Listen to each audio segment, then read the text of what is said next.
What's up, my writing weirdos? Hey, I am BC, and this is BC Brown Books, where, of course, we get weird about words in the ways that only writers can. We write them, and we talk about writing them. And today, I am doing a pop-up writing stream because I feel like getting weird about words. Also, now looking at myself on camera, I realize how much I look like Vamp Willow from third season of Buffy, and I'm slightly, digging this. But I am not digging how utterly crappy. Ooh, hey, real dark. How utterly crappy my lighting situation is at the moment. So, ooh, that's a little better. Shine a little light on the situation. Also, I forgot to use the good camera. Ugh, I hate when I do that. I'm using my crappy laptop camera instead, but it's okay. Yeah, definitely, Sako. It is so dark. I didn't realize how dark it was, but my partner's over in the other corner and he's gaming and he's got all the overhead lights off, and I assume that's for a reason. So I'm only using my little ring light. And I had it set for what was I considered like a decent like on my eyes situation, but apparently that was not quite so flattering. So as far as like lighting up a whole scene and everything, and my face and being like seen. And we must see if I'm looking like Vamp Willow, then Vamp Will is the best, in my opinion. Like, I mean, when she was Evil Will, that was like awesome and everything. But Dark Willow was pretty cool there in like the 6th season. But 3rd season, Vamp Will, pretty awesome. Okay, anyway, so yeah, it is Friday night. I have no life. My partner is over in the corner gaming, so I have decided that I'm going to do some writing tonight. Plus, I read through what Sako wrote last night and really wanted to dive into the book collaboration project she and I are doing, because she has set me up nicely to kill the protagonist, which would be so much fun. I love doing that kind of stuff. All right, so let's see who is here. I do appreciate everybody joining me tonight, my weirdos. That is great, especially since I was just like, hey, in 15 minutes, I'm going to do this thing. I hope you all come. And then I realized, like, as soon as I posted it, like, other people are streaming right now, and I could have just gone to their streams, and I feel really bad that I'm like, woohoo, look at me, kind of a thing. But hopefully everybody can pop back and forth a little bit, and I think we're all overlapping just enough to, like, not completely cancel each other out. And if we do, hey, we do. It's no big deal. Stay where you are, pop back and forth, do what you got to do. It's all important that we support each other as much as possible in the Authortube community. Speaking of which, if you have yet to subscribe, don't forget to go ahead and subscribe and click the notification bell down below, because yeah, I do pop-ups randomly whenever I just feel like it, kind of a thing. Devin Cutting is here. He is the man with all the links. He knows everything. He knows all the streamers. He knows all the Authortubers, and he's everywhere. It's not a stream without Devin. Hey, Devin. Good to see you. And Sako is here. Speaking of my other half of Victoria Von Rock, which is our pen name for our collaborative book project that we're working on together, Project Flambeau, is here in the chat tonight, which is awesome to see you, girl. Yep, Sage is streaming right now, and so Devin will be going back and forth. Can't post the link. Stop allowing the mods to post links in the chat. What the fuck is up with you, YouTube? Knock it off.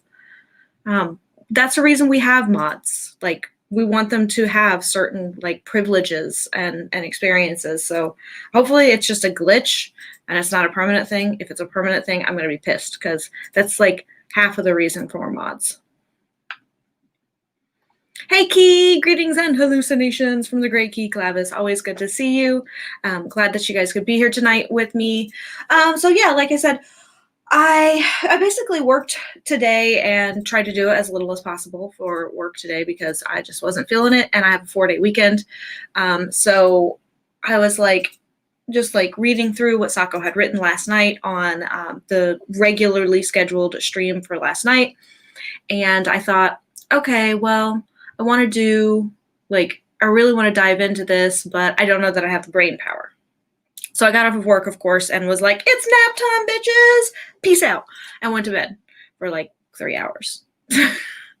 So now, of course, I am highly caffeinated, slightly sugared, and have a ton of energy because, of course, I dreamt about the protagonist's death scene during my nap. So now I'm really hoping that the reality of my writing and my technical skills actually lives up to the wackiness of my brain while I'm sleeping. So that is always fun. So I get a lot of my ideas from my dreams, actually. Pretty much every book I've ever written, with the exception of this one with Sako, has come, a kernel of it, probably the starting kernel of it, has come from a dream of some sort. And I mean, that's every book I've ever written. That's almost every short story that I've written. Not quite every short story that I've written, but almost every short story that I've written has come from some sort of kernel. If it wasn't a writing prompt, it's come from some sort of kernel of a dream. So I'm curious, for those of you that are out there watching, how do you come up with your ideas? Do they populate in dreams? Are you like the muse strikes you, have sudden inspiration? Is it real life inspired sometimes, of which you then twist and mold to your desire as a writer? Because I'm just kind of curious. I know a lot of other writers tell me that they it's definitely that they get their ideas from their dreams and stuff like that. But a lot of other writers are like, no, I have to like beat my brain into submission and like just back imagination kind of a thing. And then they get like their ideas that way. Just the water here with chlorine. I think they used too much. It smells like a swimming pool. I get nauseous from the smell every time I try to take it. Where are you at that they are like dumping chlorine into your what? Dumping chlorine into the water?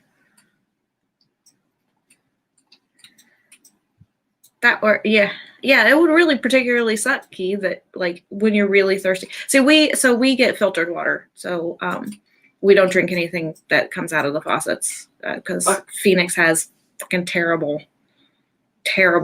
water. It's like it just tastes gross. It smells gross. It's just horrible. So we go to like the water mills and we get the actual filtered water and like have the big gallon Culligan jugs and stuff like that. Yeah, it's the brain troubleshooting and letting us know what solution it came up with. Definitely, as far as like stories and stuff go. I appreciate the vote of confidence. I hope I can do it as well, Key. That I can actually make heads or tails of what my dream was, which a lot of it was nonsense and garbage and won't be able to use. But hopefully, a lot of it won't be nonsense and garbage, or it will be the good kind of nonsense and garbage, so that I can, it'll be the beautiful rubbish, just the beautiful rubbish. Because that's what I consider most of my writing is just beautiful rubbish. It's just rubbish that I polished up and went, here you go. All right, so we are about 9 minutes into the stream, and I promised some writing sprints tonight, and I want to get to those writing sprints tonight. So we are going to do 20-minute sprints, and hopefully I won't have as many like technical issues as I had last night with the whole timer like starting and stopping and pausing and like my internet glitching out and doing weird shit. I don't know what the fuck it was doing, but it was pissing me off last night because I am not so incompetent with technology that I cannot share a screen and start and stop a fucking timer. But last night, apparently I was. I don't know what was going on with it. So if there's background stuff going on in the background that you guys can hear, have fun and enjoy it, because it's going to be my partner yelling at his video game and or doing all sorts of fun stuff. So we should see what comes out of his mouth every so often. It'll be interesting. All right, so let's get started on the first sprint of the evening for 20 minutes. So we are going to sprint in 3, 2, 1. Sprint!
Beepity beep, beepity beep, beepity beep.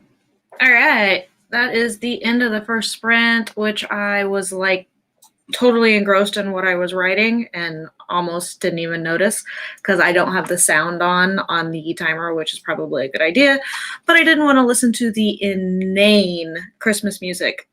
I like the timer and the way it looks, but the Christmas music that's on the timer is, ugh. I'm over it. I'm always over it very quickly. Don't like Christmas music very much. But yeah, so how did everybody do on that sprint? I did pretty well, actually. And let's back that up with some actual statistics and not just me saying I did really well. Or I feel like I did well. So let's actually see if that is like legit or not legit. Okay, not too bad. I got 356 words done, which is pretty good. Managed to kill one of the protagonists. So that is fun. Always. I love killing characters. I just love killing characters. It's probably why I write mysteries and the such, because I really like killing characters.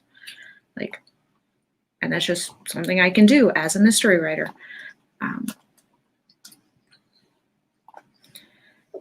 So Key was saying that some areas can use wells, but not where they're at. Okay. See, I didn't like well water either. My sister, she grew up.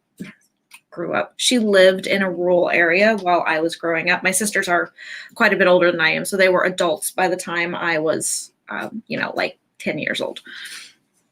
And so she lived in a rural area and she had a well, but it always tasted like pennies to me. It always had that like slightly coppery taste to it, which really bothered me. I'm very, very particular about my water. Not as particular as my partner is about the way water tastes and smells and all sorts of stuff. Like I will take a sip out of the sink to like rinse my mouth, or if I am thirsty and there's no distilled water in the house, I will totally drink out of the faucet. He, on the other hand, will absolutely not. He will like put on clothes and like head out in order just to go get the water. So looks like Key was mostly doing some research and searching through the previous books for names and exact phrasing of certain conversations. Yeah, I do that a lot. So do you have a, I'm like really futzing with my hair today. Do you have like a series Bible or a book Bible that you use and go off of some stuff? Because I mean, you're still going to have to search through books every so often because you'll be writing along and be like, crap, I know I referenced that. Did not think I was going to get there, and I didn't, so I didn't put it in my Bible, kind of thing. But I'm just curious if you do actually use Bibles. I live by my book Bibles and my series Bibles. They are everything to me. And like copies of my books are like, I have a ton of like these little Post-its in my desk, just the little peel off Post-its with things, and copies of my books have these like all over them. I've got little notes on them. Sometimes I'll include like little stickers to help me remember things, usually like little star stickers, like the little gold ones and silver ones and green ones that you got in like, primary school, and they would put up on the board. And like, say like, Billy did well today, BC did great today, blah, blah, blah, blah. Yeah, so the like stuff like that. I have those on those little Post-it notes in the books, and I have things highlighted and circled and like things written, and they're all color coded, so I know exactly what shit I'm looking for with them. So Key has a World Bible for the series, but needs to update it. They're always getting updated. Like as you almost spend as much time as a writer. I feel I do, at least. I almost spend as much time as a writer updating my series Bible or my book Bibles as I do actually writing the damn thing. Like, because I'm writing along, and oh shit, that needs to be added to the Bible because I am going to need that bit of information later and I am never going to remember it, kind of a thing. Yours is electronic. So mine is mostly electronic as well. You use OneNote. Okay. I use Google Drive for like everything. Well, I take that back. So I do use Evernote a little bit, but usually I use Evernote to make really quick notes to myself, like when I'm out and about doing things. Most often when I'm in the car or when I'm at the grocery store, I get a lot of freaking ideas while I'm at the grocery store for some reason. And I don't know if it's the mundaneness of reading labels and comparing prices and seeing if I have a coupon for that shit, or if it's the white noise of the background, but it really gets my brain going for some reason. And like, I'm like all up in that crap as far as it's one of the main reasons that I love to grocery shop. Like, I'm not like, because everybody's like, ew, you like to go grocery shopping. And I'm like, yeah, I like to go grocery shopping. I get a fuck ton of ideas while I'm grocery shopping. But of course, I'm in the middle of a grocery store.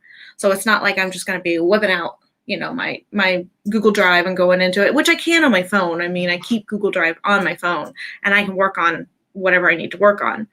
But it's much easier and quicker for me to just pop open Evernote real quick and do like a little note to myself. And then you would think I would be able to just do that with Drive, but Drive on my phone as well as Drive on my computer seems to take a lot longer to open up. I'm probably sure that they can be integrated, but I can't, really do that too much. If I get weird type in the notes and stuff like that, it's because I have a cat who's not supposed to be on my desk, but has suddenly taken an extreme fascination with my window over here. And the only way that she can get up on my desk or get up into that window is getting up on my desk, which I'm going to have to build her like some little walkie steps. But I'm indulging it for right now because like this is the cat that was super skittish and not very social and definitely not like big on hanging out in windows. But since we got her spayed and we got her on antibiotics to take care of a UTI that we didn't even know that she had, she's like super friendly now and like super inquisitive. So I'm like encouraging it a little bit. But both. My Bibles are physical and on the PC. Renee, hi, by the way. I think you're new to my stream. If so, welcome, Writing Weirdo. Really glad to have you here. So yeah, my book Bibles and series Bibles are both physical and on a PC. As I was explaining before, they're primarily electronic. I primarily use Google Drive for everything. However, if a book is already out, like if I already have a copy, which here are a couple of my books that you can very vaguely see in the background, I always keep a couple of copies of my books that I can add notes to and things like that. And I will use like Post-it notes and stars, and I will write notes in them or write a ton of crap in them. Sometimes it's my shopping list. So it really kind of depends on what I'm working on at the time. But yeah. So Key started the Bible even before starting the first book, needed the timeline of the world just to get it started. 4,000 plus years of history. It's a spreadsheet inserted into a page. More power to you. Can't do the spreadsheet. But I feel you as far as writing fantasy and needing a concrete timeline and the history of the world. So while it's not published right now, many people will know that my first book was a dark fantasy or adult fantasy that came out in 2007 under the pen name B.B. Walter, Sister Light. You can go look for it if you want. It has beautiful cover art. It was terribly written. It never should have been published. And I have videos talking about my dumpster fire of what I called a publisher at the time, and it was not a publisher. It was Vanity Press. And I've got videos about my experience with that just flaming hot shit of a publishing experience. But I decided after that book went out of print, after I yanked the contract and everything, and after that book went out of print, to rewrite it. I had a physical Bible at that point, not an electronic one. I had a physical Bible because mid-2000s BC was very anti-technology for some reason, and thought that it was just horrible to have everything on technology. And I wanted everything the old-fashioned way. I wanted it to be a nice, beautiful binder that was lovely. And then I realized I'm totally not that kind of a weirdo when it comes to writing. I am slapdashery and everything's a hot mess, and my ADHD-PI brain just can't be that kind of organized. I am organized, but not that kind of pretty organized. That is for damn sure. So I started rewriting that, and that meant that I started revamping the book series, which it was a book Bible. Then I slowly realized it needed to be at minimum a 3-book series. So it became really expanded. But like you, Key, I had 4,000 plus years of, historical timeline that I had to make sure was golden, because there were even more than 4,000 years historical timeline. But the snippet that I'm working with is like a 2,500 year gap, like span between not the inciting incident of the book, but the inciting incident of the world. If that makes sense. To the inciting incident of the book. There's a 2,500 year gap between those, because we're dealing with like gods and prophecies and stuff like that, and time holds no meaning for the the celestial demis, non-corporeal superior beings, whatever kind of a thing. Yay, you are fairly new to my channel. I love new weirdos. Tell me all about you. I need to know all about you. Okay, no, just joking. You totally don't have to tell me all about you. I would love to hear about what you are writing and doing stuff like that. So I am absolutely both, Renee. No. Yes and no. So I definitely outline. I'm very much an outlier. I do character profiles. I do beats. I have a wall full of Post-it notes sometimes. It's actually not a wall. It's a big, giant mirrored doors. And I use dry erase markers and stuff like that on there. And use Post-its and all sorts of stuff like that to do my outlining. Everything then gets transcribed into Google Docs, into what is my book or my series Bible, depending on what I'm writing versus the project at the time. Then what I do is, from my beats, I go through and section by section discovery write a little bit. So my outline is probably not as thorough as a lot of other writers. Actually, a lot of other writers that I know are way more thorough with their outlines. And if you really kind of want to see a really accurate representation of how I go about getting an idea from a book, hashing it out idea-wise, outlining it, doing the beats, and then zero drafting, Authortube and I have been collaboratively writing a book together live on these videos, not these videos per se, but on live stream videos, from idea inception clear through to where we're at right now in the zero draft. I have a whole playlist on my channel that says collaborative book project, collaborative book with Authortube, I think is what it's titled. You can go and watch those, and that will show you like my exact thing. So what I was getting with there is, once I get to the zero draft, which is just like my rough beats, that's where I start doing some free writing. That's where I start doing some discovery writing and exploratory writing. I use the beat point and I go off of the beat point, and then I know my next beat point that it needs to lead into, but kind of everything that's in there in the kind of hammering it out a little bit. And I can get surprised by things. Like it still happens. Like, and sometimes it will make me go back and reevaluate that entire outline, because I may have come up with an amazing idea, or I may have gotten to the reality of a point in the plot or in the outline that it writes itself into a corner that I didn't realize when I was outlining. So, and I have lots of videos about outlining, and the importance I place on outlining, because I used to be just a discovery writer and everything was by the frickin' seat of my pants. And I found that, and that was how my first book was really written, was just thrown together, discovery written. And I found that once I pulled that book and decided to go back and rewrite to publish it into 3 books, I found that if you actually outline shit, you get a better story. And so since then, I have been on the outline train.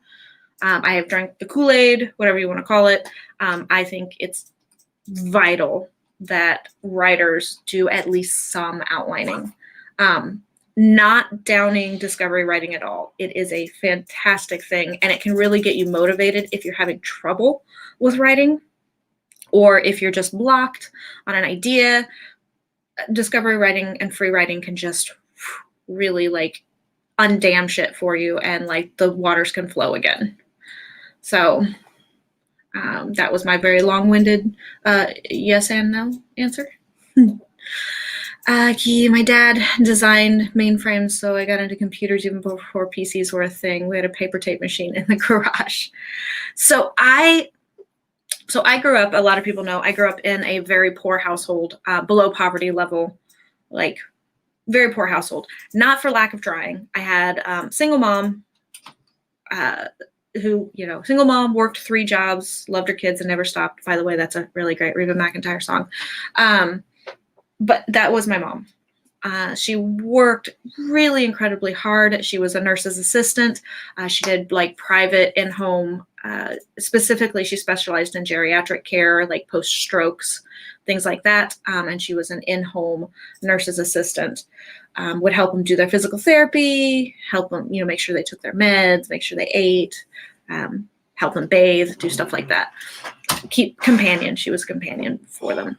And she just didn't get paid a whole lot of money. And she raised 3 kids, 3 girls.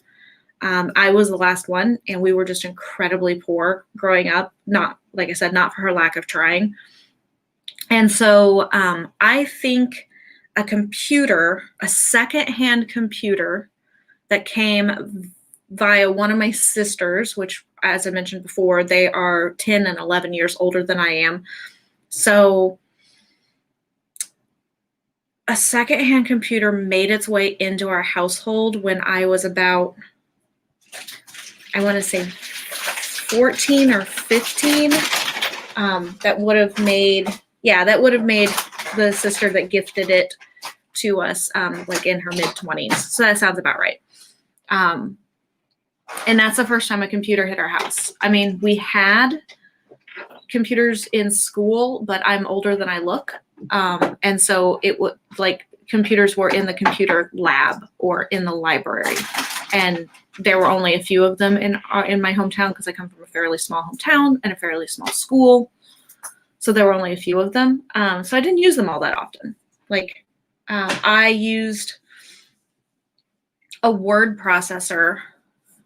I used a word processor to write my first, second, and third novels that I ever wrote. I wrote the first novel when I was 12.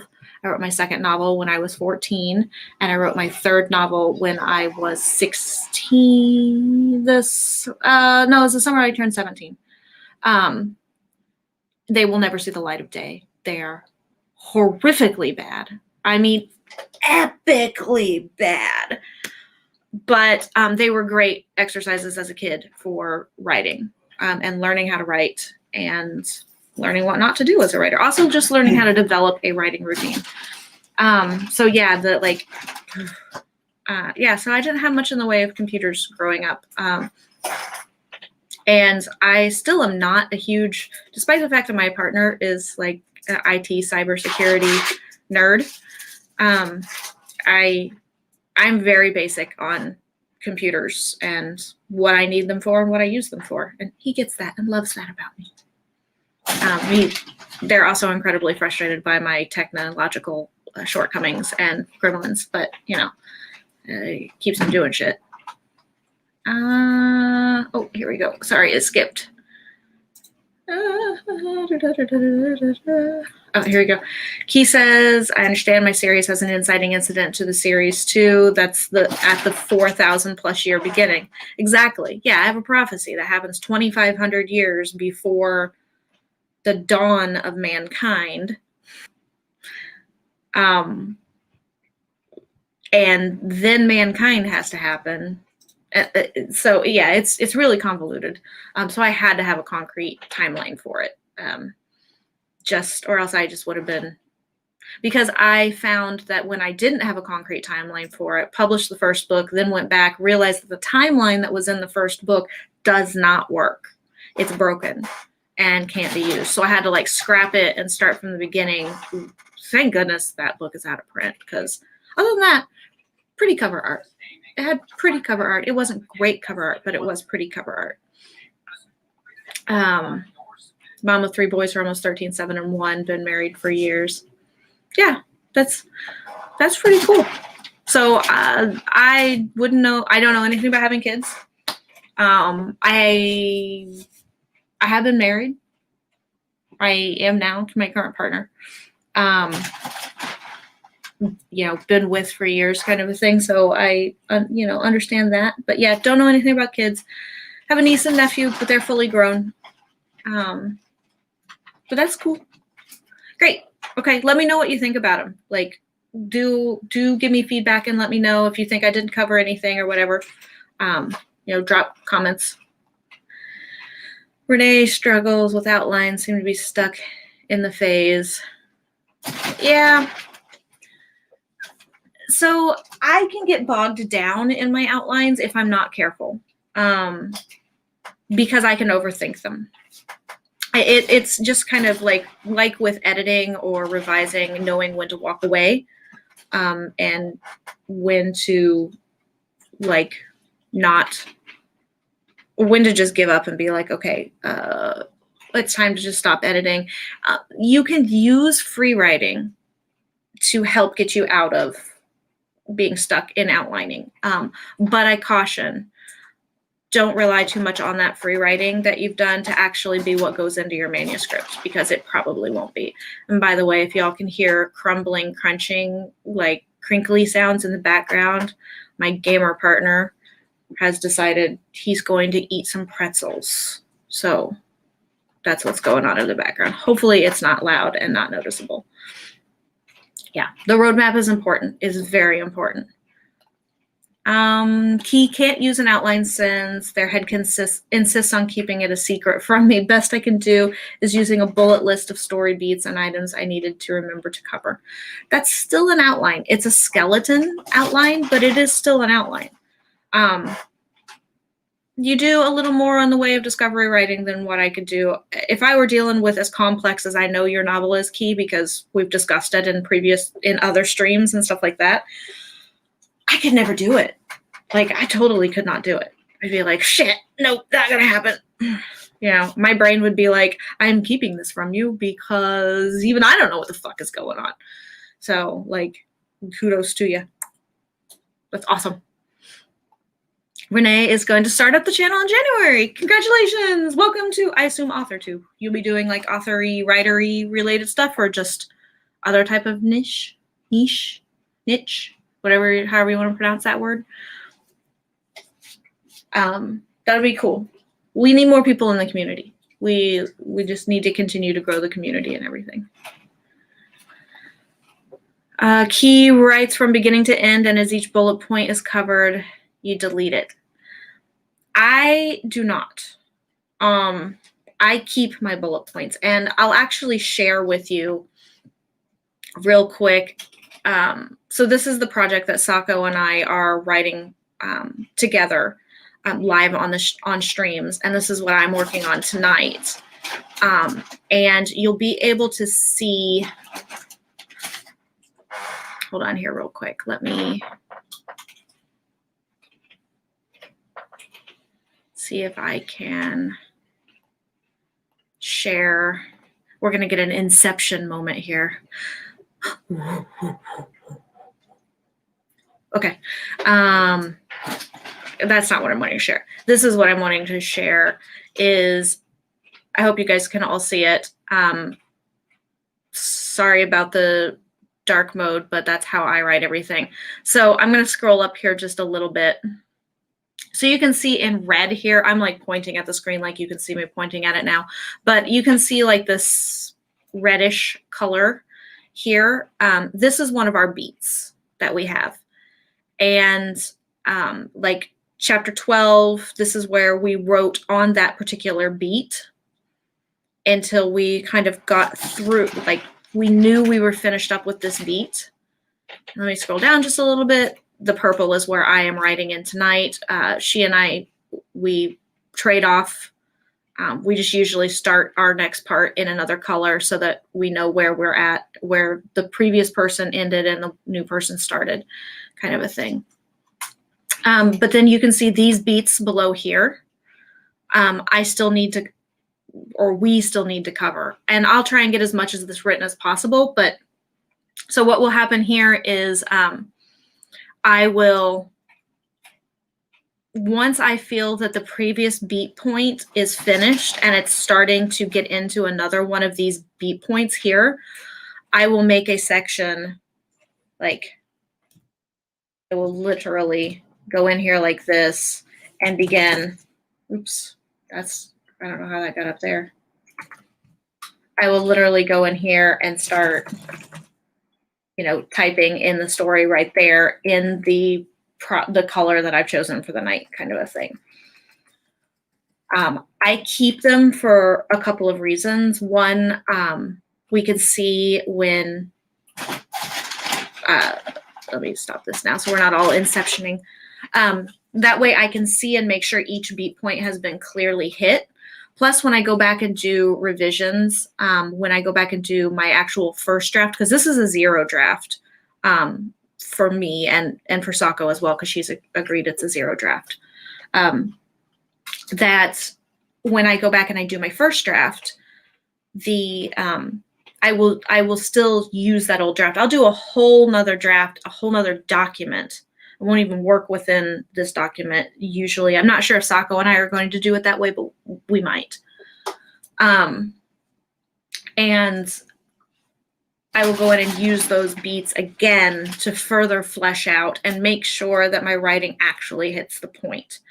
Because once I start fleshing it out, I could really get off track. If I don't know what the original beat was, the original bullet point for the outline was, then I could just fucking stray. Like, I'm good at that. I'm real good at that. So Renee will be doing writing vlogs along with motherhood lifestyles, which is cool. I know a ton of channels. Samantha L. Nassett, she does, like, she's writing mom, Samantha L. Nassett. She's a great channel if you don't know about her. And Nassett is Nassett, I think. But you start typing Samantha L. NAS and she'll probably pop up. But she's a fantastic channel that talks about motherhood and being a writer. I mean, she's heavier on the whole writing thing than the motherhood lifestyle, but it does come into play a lot. And her kids are on her live stream a lot. I wish I could make it to her live stream more often, but it's right before Sako and Maya's live stream on Mondays, and it's just hard to pop in there. But yeah, I look forward to the content, Renee. He keeps a copy of the original bullet point list in the World Series Bible, but by the time the book is done, it's a lot different. Okay.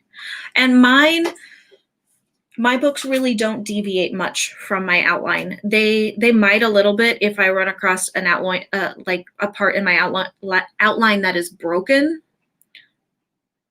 but I don't really run across that often because I'm pretty damn thorough with my outlines. And my outlines, I even bounce those off of, not off of beta readers, but I have a couple of authors, one author friend in particular, Molly Daniels. She also writes under the pen name Kinsey Michaels. And I've got a couple of her books back here on my shelf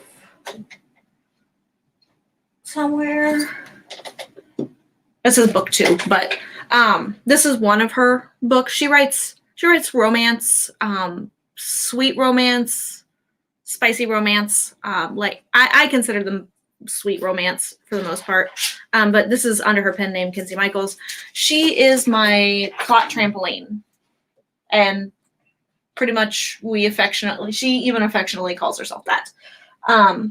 I bounce almost every plot off of her, every outline, every weird idea, which that's a lot coming from me, off of her.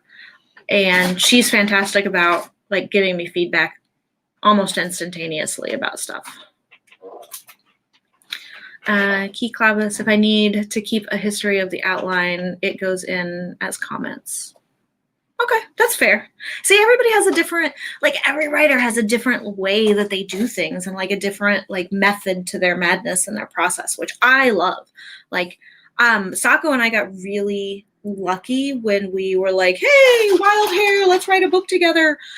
Because we were inspired by Savvy Writes Book and Arcade Gold, who are writing a book together as well, live on streams, which Renee, you should check them out too. They're amazing. They are people that use outlines. They're so detail oriented with their outline. Like it blows me away. The whole book is basically written just from their outline, which is so cool. I couldn't do that. Savvy and I, or Sako and I couldn't do that. We're a little more vaguey with our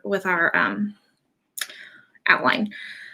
But yeah, she and I were just fortunate that we have very similar outlining and brainstorming processes, that it was easy for us to be able, we just had to like fine tune how and when people were writing and like how we were going to do this whole collaboratively write something when neither one of us have done that before.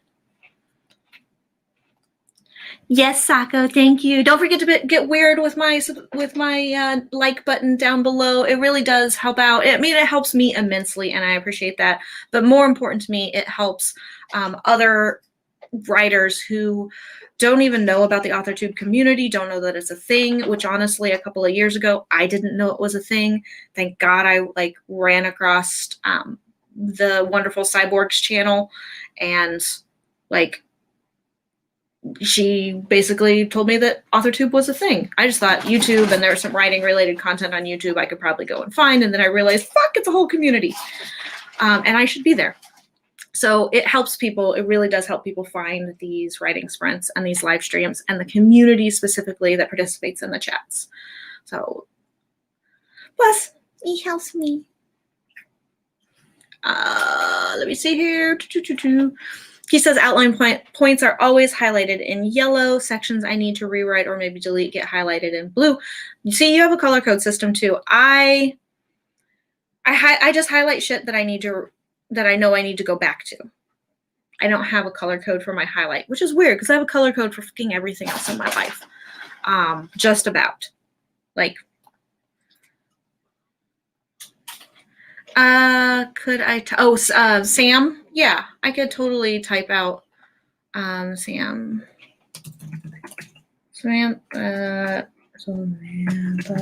L. Nassett. So Samantha L. Nassett. Actually, why don't I just, let me just bring her up and pop a link in my channel real quick. And I promise we will do another sprint here in just a second. I know I've been like chatty bitch. By the way, Renee, since you are new to my channel, I am very foul-mouthed. So heads up. Let me bring up Samantha. I think she's even like, I think one of her channels is one of my recommended channels on my channel. Samantha L. Nassett. My computer's being so slow. Here she is, writing mom, Samantha L. Nassett. I was right. Okay, it's just one T. But her writing streams are really amazing. I love her writing streams. Like I said, I really wish I could like get to them more often. One of these days. Okay, that's a direct link to her, Renee, so we definitely should check it out. Trying out Abby Emmons' outline. She is super detailed and really specific. Yes, she is, but Abby Emmons is a phenomenal resource, and I love her videos. She's perkier and cuter than I normally like watching as far as like YouTube videos go, but it works for her, and I like it. It's just normally I'd be like, I don't want to watch this kind of a video, but you know, kind of a thing.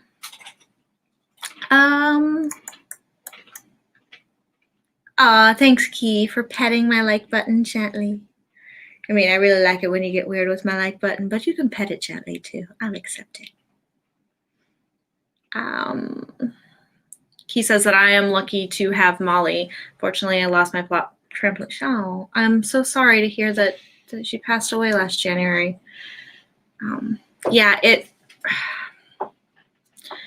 One, losing a friend is terrible. Losing anyone is terrible. Two, when you lose someone who is such an integral part, a component of a part of you, and I know you're a writer. A part of you is a writer, and she was an integral component to that. I don't tell Molly often enough how much I love her.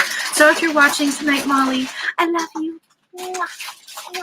She's also one of my karaoke weirdos. She I introduced her.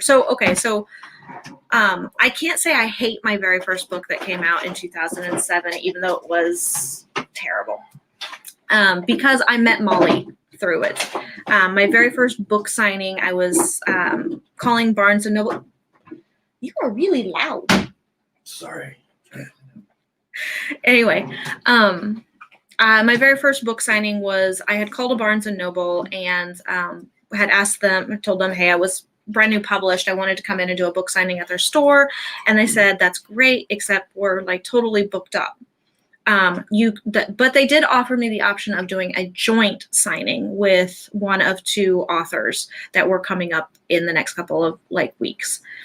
And one was this guy that was like writing sci-fi, or it was like hard sci-fi. And the other was Molly, who was writing romance. And I thought, okay, I've got a fantasy novel. It's a dark fantasy novel. It might fly with the hard sci-fi crowd, but probably not. So I thought, it does, however, have a romantic element to it. And there wouldn't be too much competition going on between the two of us. Obviously, if somebody didn't like fantasy, I could just say, do you like romance? Do you like YA romance? Because she got you. I guess it's actually new adult romance, not YA. I was like, because she got you kind of a thing. And then vice versa. She could be like, if you don't like romance, we got fantasy over here. We got, kings and queens and war kind of a thing. So I decided to go ahead and do the joint signing with her. Met her. She is amazing, sweetest person on the face of the planet. Got to know all about her writing stuff. She was really very shy when I met her. And I'm not shy, as you can tell. And I have a tendency to coax people out of their shyness, because I'm not because I want to change people, but just because I like to encourage them to do things that they've said they've always wanted to do, but didn't have the courage to do. And then I'll just be like, look, I'll do it first, and then you can follow up behind me, and kind of a thing. So that's kind of what happened. I invited her out to karaoke, and she's like, I don't really sing in public except for my church. And I was like, well, hey, it's karaoke. Nobody cares. They're drunk anyway, and nobody knows what anybody sounds like. I'm fucking deaf, and people still listen to me sing. And so, yeah, that's kind of how that happened. So I am incredibly grateful for Molly and my friendship with her. She does not have a YouTube channel, other than just everybody has a YouTube channel because they like videos on YouTube and search for stuff. But she doesn't actually have a channel or anything. But you should totally go and find her, and you should find her books on Amazon and stuff. Kinsey Michaels and Molly Daniels is what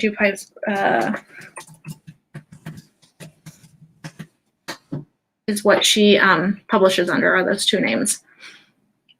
Good. I'm glad that my foul mouth sailoriness is okay with you. We're all foul mouthed. I'm just a little more public about it. I'm a lot public about it, much to my mother's dismay and chagrin. Okay. You are very welcome. Get me out of mine. I'm really shy. Not a problem. Come on the stream with me sometime. I will totally coax you out. It'll be all good. Doll! My favorite writing weirdo singing sister. Yeah, that's pretty much how all that goes. Writing weirdo singing sister. Yeah. I just woke up. I technically did too, right before I decided to go on the stream. I took a nap. I took like a 3-hour nap right after work and then woke up and was like, I need to eat some food and check whatever I've missed from YouTube for the day. And yeah, I'm going to do that writing thing because I was like, I'm going to do that writing thing.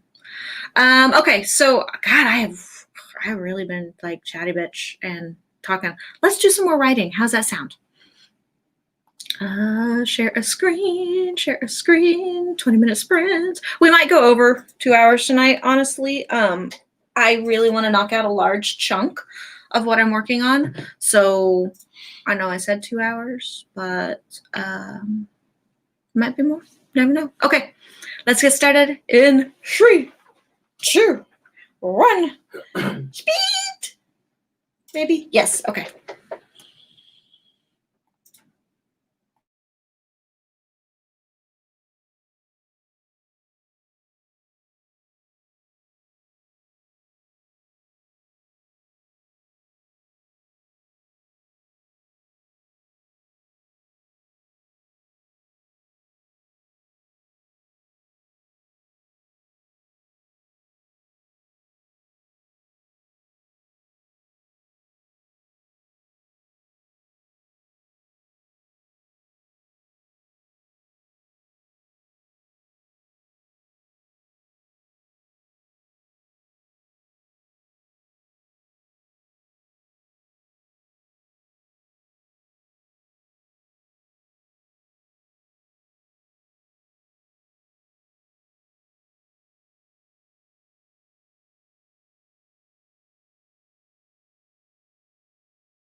Beep, beep, beep, beep, beep, beep, beep.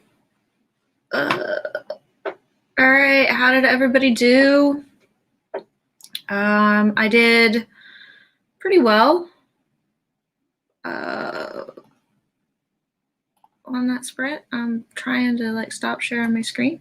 Let's see, I actually did. I'm gonna have to do some adding because I skipped to a new beat point.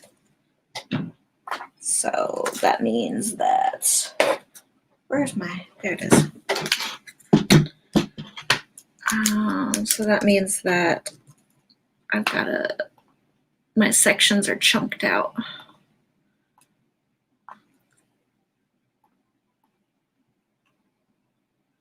Sometimes I talk to you all through my mouth. Virginia. I don't have to do that. That's just being silly. Where did I leave off? Fuck. I can't remember where I left off. Shit.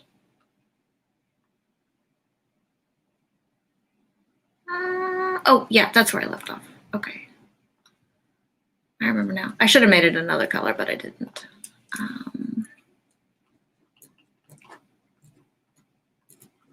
I got exactly 400 words that time.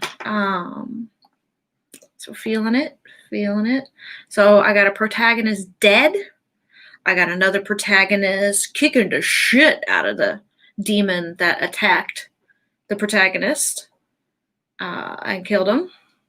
And I am about to get to the beat point where the big baddie antagonist of the story comes sweeping in. So far, if you've been keeping up, sort of as we've been like talking it out, hashing it out, we have introduced two protagonists. One was a social worker who was enthralled to a low-level demon. We have killed him. Protagonist one killed him. The second antagonist is the low-level demon that has enthralled that social worker. And protagonist two, and that demon killed protagonist one. Protagonist two is killing that demon. And now we've got antagonist 3, which is the big baddie, the boss, which I am getting ready to introduce. Hey, baby. Everybody say hi to Domino. Hi, everyone. Yeah.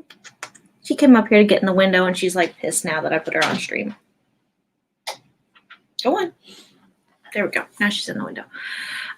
So I'm getting ready to introduce the big boss antagonist, which will be fun. Let's see. Let's go back up to the comments. Doll gave me some purple love, which coming from the ace from space is great. I love it. Sako, excited to see Doll. I'm assuming yay for the sprint. So Doll says that they should try and sleep again, but can't have this on in the background. So hopefully my dulcet tones will lull you to sweet oblivion for rest. But if not, hey, this is going on. So all good. Trying so hard to keep to normal sleep patterns. I've been doing pretty well, I think, with my sleep patterns. I've been actually been able to go to bed at a very reasonable time and get up at a reasonable time, which is actually earlier than I have to get up to go to work. So that's different for me. So that's given me a chance to be able to draw in the mornings again, which I'm enjoying. Bonnie Ryder's Life popped in. Hey, my writing weirdo. I'm glad that you popped in to say hi. Precious Cousins popping in tonight, doing some research on love triangle theme. The love triangle trope is one of it's one of my most favorite to write, I think.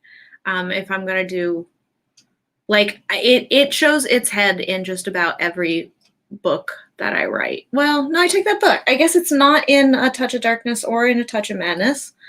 And it is in the third book in that series, which I'm writing right now and will hopefully be due out at the beginning of 2022 if I can really kick my ass in gear. It might be due out as late as fall of 2021, but probably early 2022. But I got to get my ass in gear and actually dedicate some time to it because I'm having trouble. But a lot of people know, because I've said before, it's very personal to me because it's dedicated to my cousin that I lost some time ago, 10 years ago, but still very hard for me to still write about it because the book is being dedicated to her. And so, like, yeah, I gotta get that out. And there is a love triangle in that one. There is not a love triangle in Karaoke Jane, but there's just a big hot flaming mess of like relationship issues in that book because it's a book about bad decisions made in bars while singing karaoke. More research, yay! Research is good. I had to go in and like do a little bit of research. I didn't have to do research for this scene. I just had to go in and like use words I hadn't been using before. I had to actually just go in and find synonyms for things because I was like, I'm repeating the same phrases. And even though it's a zero draft and you can do that, I tried to do it as little as possible.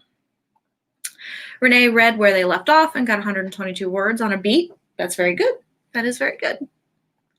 He has given up on normal sleep patterns. Neuropathy has a very different idea of what they should be than I do. Yeah. So I'm one of those people that I can sleep on a dime. Like, I'm tired all the time. And some of it's because I have chronic fatigue. And I know that. I've been living with that for a very long time. But yeah, I sleep when I need to sleep. If I need to take a nap, like after work today, there was zero reason why I should have needed to take a nap after work today, especially a 3-hour nap. The day was super easy. I did as little work as I could conceivably get away with. But I needed to take a nap, so I took a nap. And I'll probably end up, I know it's like late. It's Friday night, so it's not later than I usually go to sleep. It's later than I'd go to sleep usually for a weekday night. But I'll probably be awake for a couple more hours of writing and then, go to sleep normally and not have a problem going to sleep. Like, totally could do that. How do I balance multiple projects? Good question. Not well. No. I have always written multiple projects. There has never been a time where I have been just writing a single book at a time, not even as a child, not even when I was a teen, 12 years old, preteen, whatever, writing books. At the time that I was 12 and writing my first book titled Swim or Die. I mean, come on, how horrible is it? The plot was about the swim team B-string person, a swim team B-string person killing the A team swimmers so that they could get on the swim team.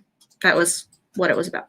That later, however, there was a Buffy episode about that cheerleading theme for that in a cheerleading theme. So I guess it wasn't too far-fetched of a plot. But anyway, even when I was writing that first book at 12, I was outlining and brainstorming and zero drafting.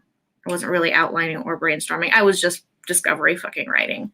The first draft for the book that I finished when I was 14. But no, I mean, how I balance multiple projects is really kind of very simple. I dedicate specific days to each one. Like, I work like Thursdays, obviously, because I'll live stream Thursday nights, of which I dedicate to the stream I dedicate to writing with the stream I'm going to try that again. I dedicate to writing on the project that Sako and I are writing collaboratively. Fridays, I do the same thing. I dedicate to that. Saturdays and Sundays, I usually will work on outlining for whatever projects, any projects that I feel like doing. Mondays and Tuesdays, I do my third book in the paranormal mystery series. So I write on those. And then Wednesdays, I do whatever tickles my little weirdo heart. I mean, just that's what I do. I dedicate very specific days. I do not deviate unless life really screws me up somehow. Like if I absolutely cannot get to the Sako and my project on Friday, then I try to get to it. I try to take some time away from outlining during the weekend, but I do not take time away on Monday and Tuesday unless something comes up and Sako and I need to swap what days we're writing. And then I swap with my other days. I'm very precise about it, very careful about my writing schedule. Balancing multiple projects is a very personal thing. I can only write one book at a time, but I can edit as many as I please at the same time. I know a lot of people like that, but I can write as many as I want at a time. It's just finding the time to do it and dividing up my time equally between each project. I try not to give too much time to any, I try not to prioritize one project over another. I really don't. That said, I might be dedicating that time, but sometimes I am sitting at the keyboard just staring at the page and I can't make the words flow on a particular project, but I still have carved out time for that project. So I will free write, I will explore different motifs, I will do more character profile development, I will do more backstory development, crap that may not go into the story, but I will do something in and around that project. But on the actual project itself, sometimes I just can't make the words flow. Oh, look, my daddy is here. Everybody say hi to my daddy. Hey, daddy. Imagine putting me up at this time. I know. On the weekends, especially, just decided to write. I woke up from my nap and decided I wanted to write. It's, So Doll also tries to do very specific days. It works well for me. I used to not do that and not schedule myself that way because I thought I don't want to be that kind of a scheduled writer. I want to be more whimsical, or have more like la la la la la to it. But it's not that magical. It has to be scheduled, and it gotta happen. Renee has 6 project ideas, trying to figure out how to balance them. 6 might be a little difficult. So I have, okay, no, 6 might not be that difficult now that I do the little mental count in my head. So I am writing the second draft of my third book in the paranormal series. I am writing the 0 draft with Sako for Project Flambeau. So that's 2. I am writing the 4th draft for the first book in my dark fantasy series. I am writing the 2nd draft for the 2nd book in the dark fantasy series. And I am outlining the 3rd book for the 3rd book. I am outlining the 3rd book in the dark fantasy series. And I have a possible spin-off of Karaoke Jane back there in my head. So that's 6. I'm toying with this outline right here for that possible for Karaoke Jane. I don't think it's going to come to realization, though. I don't think it's going to come to realization. I'm far enough into the outline at this point that I am pretty sure it's not going to happen. However, I do have at least 3 more projects that are on the back burner and have been on the back burner for some time. They were outlined. They were mostly 0 drafted. They were abandoned for whatever reason, probably because I was seriously wasn't able to make the words flow. So once I get to a certain point, I will set aside a project and come back to it later. I always come back to my projects, though, but I do set them aside. So. Dal says that starting 2021, I'll be more strict about scheduling days. I So it's no secret that 2019 and 2018, I did very little writing. I was writing so much for work that, and I was so stressed out with my job, my day job and everything, and doing so much writing for work, and I was doing so much freelance work and editing that I did very little stuff. And I let myself get away with it because I wasn't adhering to my schedule. But I told myself in 2020 I would get back to my schedule, and it's been hard. It has been really fucking hard to do, but I did. I got back to my schedule. And I'm hoping to continue into my 2021.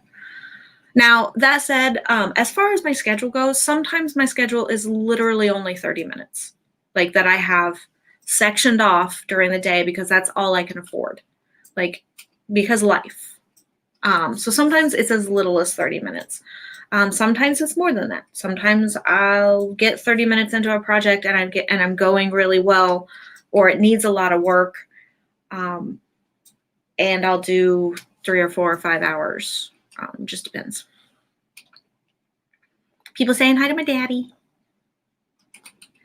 So Key says, backstory items have a bad habit of becoming stories in their own right with me. I have one story written from the point of view of the bad guy in my 3rd novel showing how he became what he did. Yeah. I have a really bad habit of books just becoming series. I love writing my characters. I love my characters. And so I just, like book 1 of my paranormal mystery series, Touch of Darkness, it was supposed to be a standalone novel. It was just supposed to be a standalone novel. It wasn't very far into book 1, the first draft of book 1, that I had the idea for book 2 and realized that I could do at least 2 novels. And then once almost immediately after finishing book 2, I came up with the idea for book 3, which is a spinoff. It's in the same world, but it's a spinoff. And like I said, the only thing that has kept me from really completing that project right now is how personal it is to me that it's dedicated to my cousin.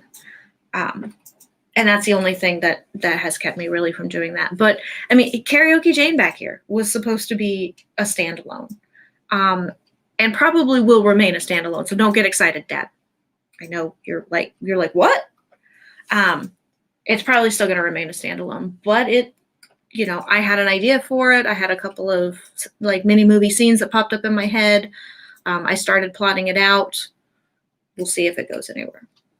But yeah, so my stories, they have a tendency to become series just because I fall in love with my characters and the worlds that I build. And honestly, it's easier than creating a whole new world. A whole new world. Okay, sorry. Yeah. But yeah, it's easier than creating a whole new world. So I just do.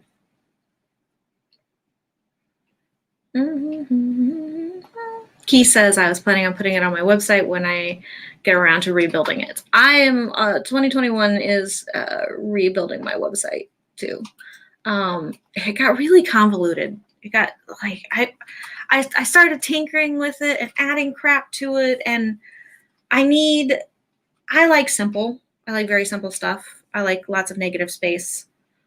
And I started thinking suddenly my website needed to be like all jazzed up and like more professional looking or something. I don't know. And I just made it too convoluted. So yeah, I've got to rebuild my website as well. So I'm with you on that. Daddy saying hi to everybody.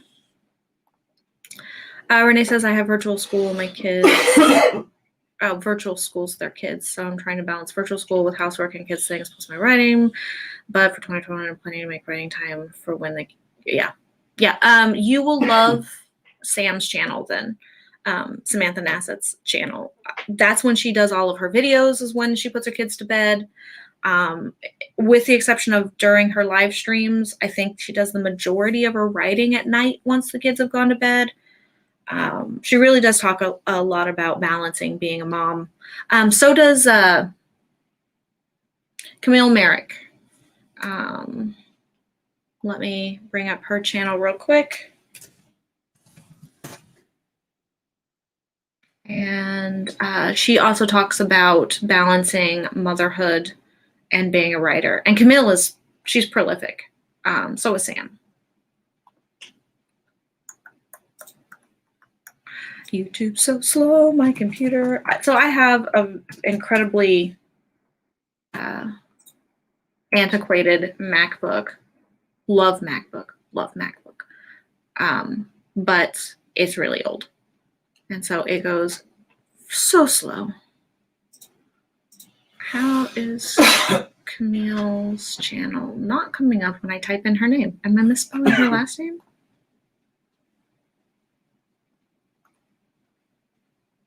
Maybe I'm mistyping her last name.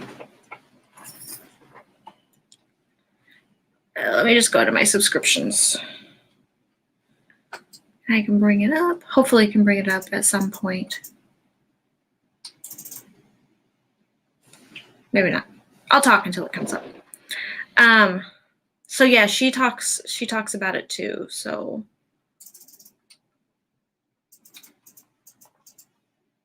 yeah, does the same thing. All my ideas turn into series too. Just love series, love characters. It's falling in love with the world, and it's easier for me because the world is already built. There are already pre-established rules, and I've been like, this is canon, pa kind of a thing. And so yeah. And Dolls, like you said, a whole new world. And we both sang that little bit at the same time. Can't help myself. I just can't help myself. Oh, and also, yes, so Doll and Sako know this, and I think several of you do as well, but Authortube karaoke is back, y'all. We're going to be doing it in January on the 30th, which is a Saturday, from 6 until 9 p.m. Eastern Standard Time. Renee, I know you don't know what this is, but this is where I get all my writing weirdos together and we sing karaoke, because why the hell not? You pop into the live chat, you tell me you want to sing, I bring you up onto the screen like this, you play a song on your own YouTube, you sing to it, and then I keep you on the screen for as long as I can, or as we need to rotate singers. That's how it works. You also don't have to participate. You can just come to the live chat and enjoy singers, because we have some surprisingly amazing singers in the writing community.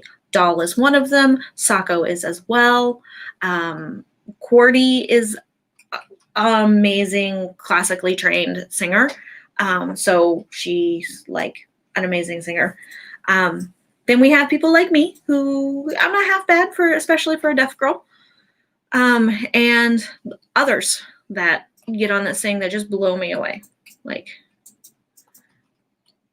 Key said, I lost the website when it got hacked. Since I couldn't be sure that the hackers didn't inject something into it, I had hosting company nuke it from orbit, then life got more complicated. Yeah. I just took mine down. Like, I just took it down until I can rework it. So I didn't have anything crazy like that going on, but yeah. Yes, I have my domino. Yay for the big bear. Yes, Camille Myrick. Thank you. I was trying to bring it up, but like none of my subscriptions will load. I've got to get a new computer. It's like one of my big things on the list. No, Dad. Okay. No, Dad. That was not a gargoyle sketch, but I could see how you got there. And what my dad is referring to, y'all, is a first draft of a gargoyle mystery romance that I started writing. Oh my God, what was that? 2008, 2009? Right after Sister Light came out, I think, is when I started writing that. My dad is in love with this story. This story has hit such a dead end because this is when I was free writing, discovery writing, and not outlining stories. And I have yet to be able to figure out how to work around the block without scrapping everything I wrote. And I really don't want to scrap everything I wrote because it was about 25,000 words. But yeah, that's what my dad is talking about. But no, it was not a gargoyle. But yes, I guess it could have been a gargoyle. So maybe it's playing there in my subconscious a little bit. So yeah. Okay, I'm going to do another sprint. I know that we're like at the 2-hour mark and everything, and I said it was only going to be a 2-hour stream, but I'm breaking what I said. And I want to write some more. Plus, I'm at the scene where the big boss man is being introduced, and I really want to introduce him. If that's not being too greedy of Misako, if it's being greedy, totally tell me it's being greedy, and I will not introduce him. I'll write right up to that point, and then I'll leave it alone so that you can have it on Monday. Or not Monday, next week, if you want. So just let me know. I've got a little bit to lead up to his actual introduction before actually writing it. So let's get this whole sprint thing going again. Holy crap, I've just been letting this like YouTube play. It's got some really pretty like Christmas wallpaper, and it says that it's got some Christmas piano music going on, but I'm not doing that.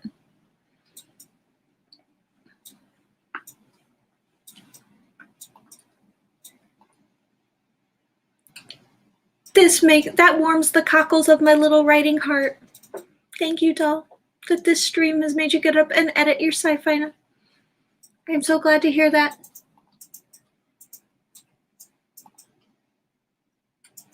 That's what I'm here for, y'all. I'm here to write some words and inspire you to write some words. Oh, wait, the timer already started. Yeah, of course it did. Stop. Let's share a screen. Yeah, we're going to go with 19 minutes and 52 seconds because I decided to already start. Or maybe I can get it to go back to the beginning. I hate trying to do that because this is what started my freaking glitches last night with problems. There we go. 20 minutes on the clock. Start again. 3, 2, 1. Sprint!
beep, beep, beep, beep, beep, beep. Hey, I realized I was not muted for that whole thing, so God knows what you guys heard while I was, going on that sprint. Probably lots of me typing.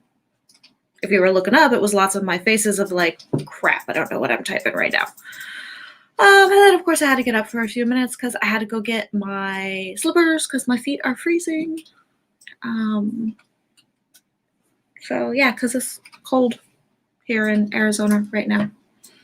All right. So I did not do as well that sprint. How did everybody else do? I really had trouble with that. I mean, literally, it took me, I glanced up at the clock. It took me 8 minutes to write 2 lines, 3 lines, three sentences, 2 lines. Now, granted, 2 of those sentences, part of them, I had to do some English to Spanish translation. So that did take me a few minutes to like Google it, make sure what I was thinking in my head was correct, whether or not Google Translate can actually make it correct. But that's what I have a beta reader for later, to make sure that my Spanish is accurate. Anyway, so yeah, it took me like 8 minutes to just write those 2 lines, but I did do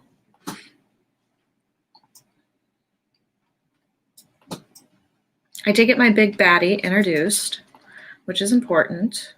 And then I did 269 words. So not as great a sprint, but not bad.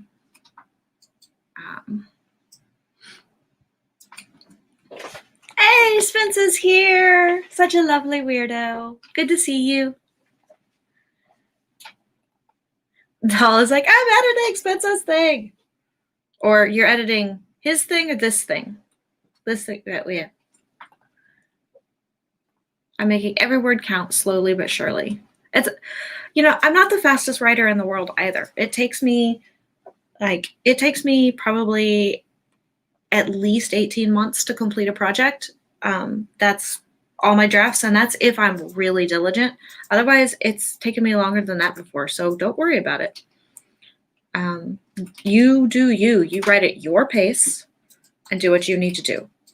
If we want to do comparatively at incredibly successful writers that write at their own pace, let's look at George R.R. Martin. No matter how anybody feels about the shit show of the HBO series aside, which I know I just gave you my opinion, the books are immaculately written. Yes, they have a lot of issues in them. I take a lot of issues with them, but they are immaculately written. And he is the world's slowest writer.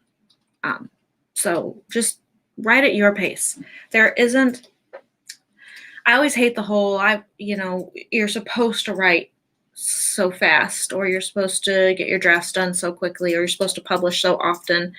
As a writer, I don't like those arbitrary guidelines placed on things. Yes, does it help if you can produce faster work and get it out there quicker and have more of a library? Yes, it helps, obviously, with sales. But it's quantity. It's not quantity, it's quality. So, oh, good, Key. I'm glad that you didn't hear much. Certainly nothing that caught your attention. Yeah, because I realized that hold on, my nose is really bad. I don't want to do this completely on stream. Okay. Anyway, but yeah, normally I mute. Don't know why I didn't mute that time, but hey, it happens. So Spence just laid out, Spence's publishing schedule for the next 6 years. All right, better than I am. I can only do 2 max at a time. So definitely better. Thank you, doll. I appreciate it. Yeah, you're definitely on the beta reader list. Sako and I decided that like first thing. We were like, who's going to be on this beta reader list? Oh, doll. Doll's going to be on this beta reader list. Probably Savvy and RK as well, because they inspired us to do the whole write a book together on stream kind of a thing. And then we have a few others that were like, me kind of a thing. So, and then I have a coworker who she actually offered as well, because Spanish is her native language, and is her birth tongue. And so she's like, I've never been a beta reader before. That's really cool. She's like, I've never known a writer before. And I was like, yes, you have. They just weren't as like, hey, I'm a writer, kind of a thing. I was like, maybe you haven't known somebody who was published before, but you probably actually have and didn't realize it. And she's like, oh, maybe I do. I don't know. I'll have to ask some people. Key updated some stuff in the World Bible, built pages for the new project, character lists, etc. Always cool. Always good. DAW has 4 elements in the genre blend, and literary seems to be one of them. So every word should sing. Every word should sing. I like that. It will take time. It's okay. Good literature takes time. And it doesn't always take time, but it definitely takes thought. Good literature doesn't just happen. And so just the fact that you're putting more thought into it and you're being a little more diligent with it is a good thing, in my opinion. He says some of the greatest writers in history wrote less than your average romance writer. Write at your own pace. Strive for good, not just good enough. Exactly. Let's look at Harper Lee. Come on. The woman came out with 2 books. That's it. 2 books. They are amazing books. And if you haven't read the sequel to Kill a Mockingbird, you definitely should. It was a good book. I mean, To Kill a Mockingbird is an amazing book, but it was a good book. Yes. How do you do your writing plans for a year? So most of the time they are structured based on my writing schedule. So how much time is dedicated to each project? I give myself deadlines. I try to be a little lenient with those deadlines. And then I go through and I actually map out, okay, if I'm going to finish project A, the 0 draft is going to be finished by such and such date, then the first draft should be finished by this date based on how I know me. Based on how I know me and how I work, kind of a thing. And then I go through and go, okay, so my beta readers, I need to have stuff back from them by this point, and I need to work on my cover art during this month and have it done by this date. I need to have edits in place by this date, and then that gives me a rough outline of when I think I'm going to be publishing. Does it always work that way? No. Has it worked that way flawlessly for every project? Hell no. The only project I can say that actually was flawless, and there were still a lot of hiccups, a lot of road bumps that I went through, was for Karaoke Jane back here, the white cover. That's back here. This one, for those of you who are relatively new to me. It was probably my fastest write. It was probably my easiest write, in all honesty. It was hard for me to outline, and hard for me to start writing, but once I started writing it, it just flowed. And it's the only one that actually stuck to my publication schedule.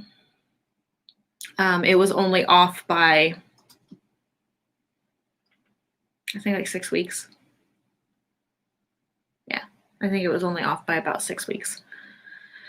So yeah, it was the only one that did that. I have, lots of other stuff that just did not. Oh, look, my nose is starting to turn red again. I have no idea why it does this. It keeps just turning bright red. I've got this Rudolph thing going on. I know I've rubbed it a few times, but I don't think I've rubbed it enough to make it turn red. But maybe I have. I don't know. I think it's allergies. It sucks. Yeah, so that's how I do it. I don't know. Spence may do it completely different. Probably does. Theoretically, Spence says again, if I'm diligent, I'll be putting out 3 published things every year for the next 6 years. Damn. If I'm putting out 1 thing a year, I am really happy with myself.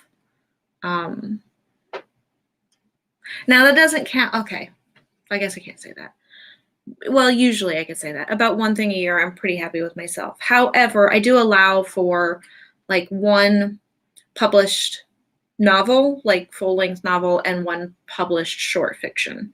So, and short fiction is, of course, just usually included in anthologies or is included in magazines or, you know, something like that, or is like a play that gets picked up by a local local theater house and put on. So something along those lines. So yeah, I mean, I could conceivably do more than one thing a year, but usually I don't. Usually I just hold myself to one thing a year. Sorry, I'm yawning a lot. I'm actually not that tired because I had that nap. My brain is like, every so often I keep catching the fact that it's almost 1 o'clock in the morning, my time. And so my brain is just like, bitch, you're supposed to be sleeping. He says the guy who wrote Catcher in the Rye. Yeah, Salinger. Salinger did have some other works, but not very many. Emily Bronte, Wuthering Heights, Anna Sewell, Black Beauty, the guy who wrote Dr. Ziago, others, yeah. Doll says, I should get in the habit of planning. Yeah, I mean, do what works for you. I know lots of writers that don't have like publication plans, don't have things like that. They go with it as it comes along. Once they feel that they've gotten to a good place with their project, they move on to the next stage of their project. I have to plan. I'm a procrastinator and I will nitpick things to death. So I have to plan for those. It says, yes, all of those are great examples. Do you decide deadlines by my drafts or my chapters? By my drafts. Absolutely. I give myself mini goals by my chapters, by my scenes. But they're not, but my actual deadlines are pretty hard, and they are by my draft. So usually that's how I work. I don't know, Spence, you could chime in on how you work. Doll, how do you work? Sako, how do you work? You know. You're welcome. Damn, just speechless. Yeah, 3 projects a year. That's a lot of projects. Like I used to be really ambitious like that. And if you could do it, great. I can't do it. It's not in me, because I'm lazy. If I can procrastinate, I will procrastinate. And if I can get away with doing the easy thing, I will do the easy thing. But if I put too much pressure on myself, I found very early on in my writing career, if I put too much pressure on myself to do more than one project a year, I collapse under the weight of that pressure. I can't handle it. So like I said, I've been doing this long enough now. It's been 13 years since I've been published. It's been way fucking longer since I have been writing for the purpose of publication. It took me probably a good 5 or 6 years to realize that putting too much pressure on myself to be productive, to hit deadlines, and to produce quality work more than once a year was just a little too much. Unless it's like a long piece and a short piece, and a long piece or 2 short pieces, something like that. And by a play, I'm talking like when I say I write plays, I write 1-act plays. They're not like anything that's like long or anything like that.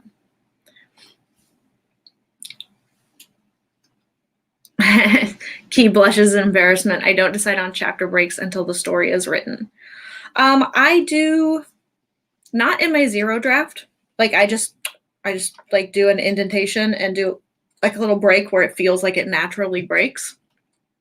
And then later I go back through and put in chapters.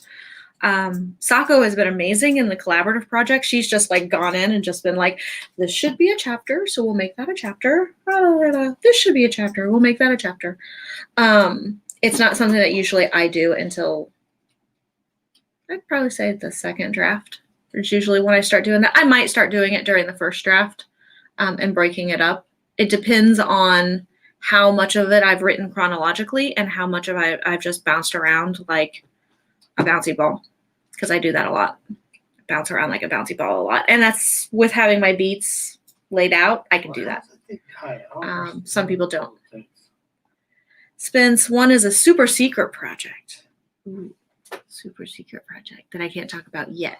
Another is a big project, which are all projects I've had in the works for ages. And then romance novels, novellas. Now, that schedule doesn't account for shorts and other things like that. Damn. Okay. So I know at least one of those is your vampire Christmas romance that you're working on, I'm assuming. I want to know about the secret project. I do. I must know. I feel like I must know. Spence, tell me. The other is a big project, which is cool. I want to know about that one too. You should tell us about that one. Stephanie, hey, I haven't seen you in ages. Well, I'm over my 2-hour mark. I'm just going for an indefinite pop-up sprint tonight, apparently. We are limitless this evening because I just want to get words done. So yes, join in, have some fun. How do I and Sako Tomi co-write together? Who does what? Okay, so if you go back and you watch the streams, you'll kind of see we didn't have a plan on how we were going to do it. Neither one of us have co-written previously. And we definitely didn't know how we were going to do it live, like on streams. But so basically it boils down to we were doing streams on Monday night on her channel and on Thursday night on my channel. During those streams, we would talk. We would, before the stream, we'd be like, okay, who's typing tonight? Who's typing out the ideas and stuff like that? We had a Google Drive. We have a Google Drive folder that we shared with each other and a Pinterest board that we shared with each other for the aesthetics and the mood board. And we could pin stuff willy-nilly. Just whoever was on Pinterest that day and was thinking about the project kind of a thing could pin stuff. And then as far as the writing went, as far as the writing has gone, now that we've gotten to the 0 draft phase of it, basically what we've done is whoever's channel we are streaming on that night, so Monday nights is her night, she is the one actively writing in the document. I am just there for the whole chat, for the fact that we're doing writing sprints, and I work on another project, which is when I work on the 3rd book in my paranormal series, paranormal mystery series.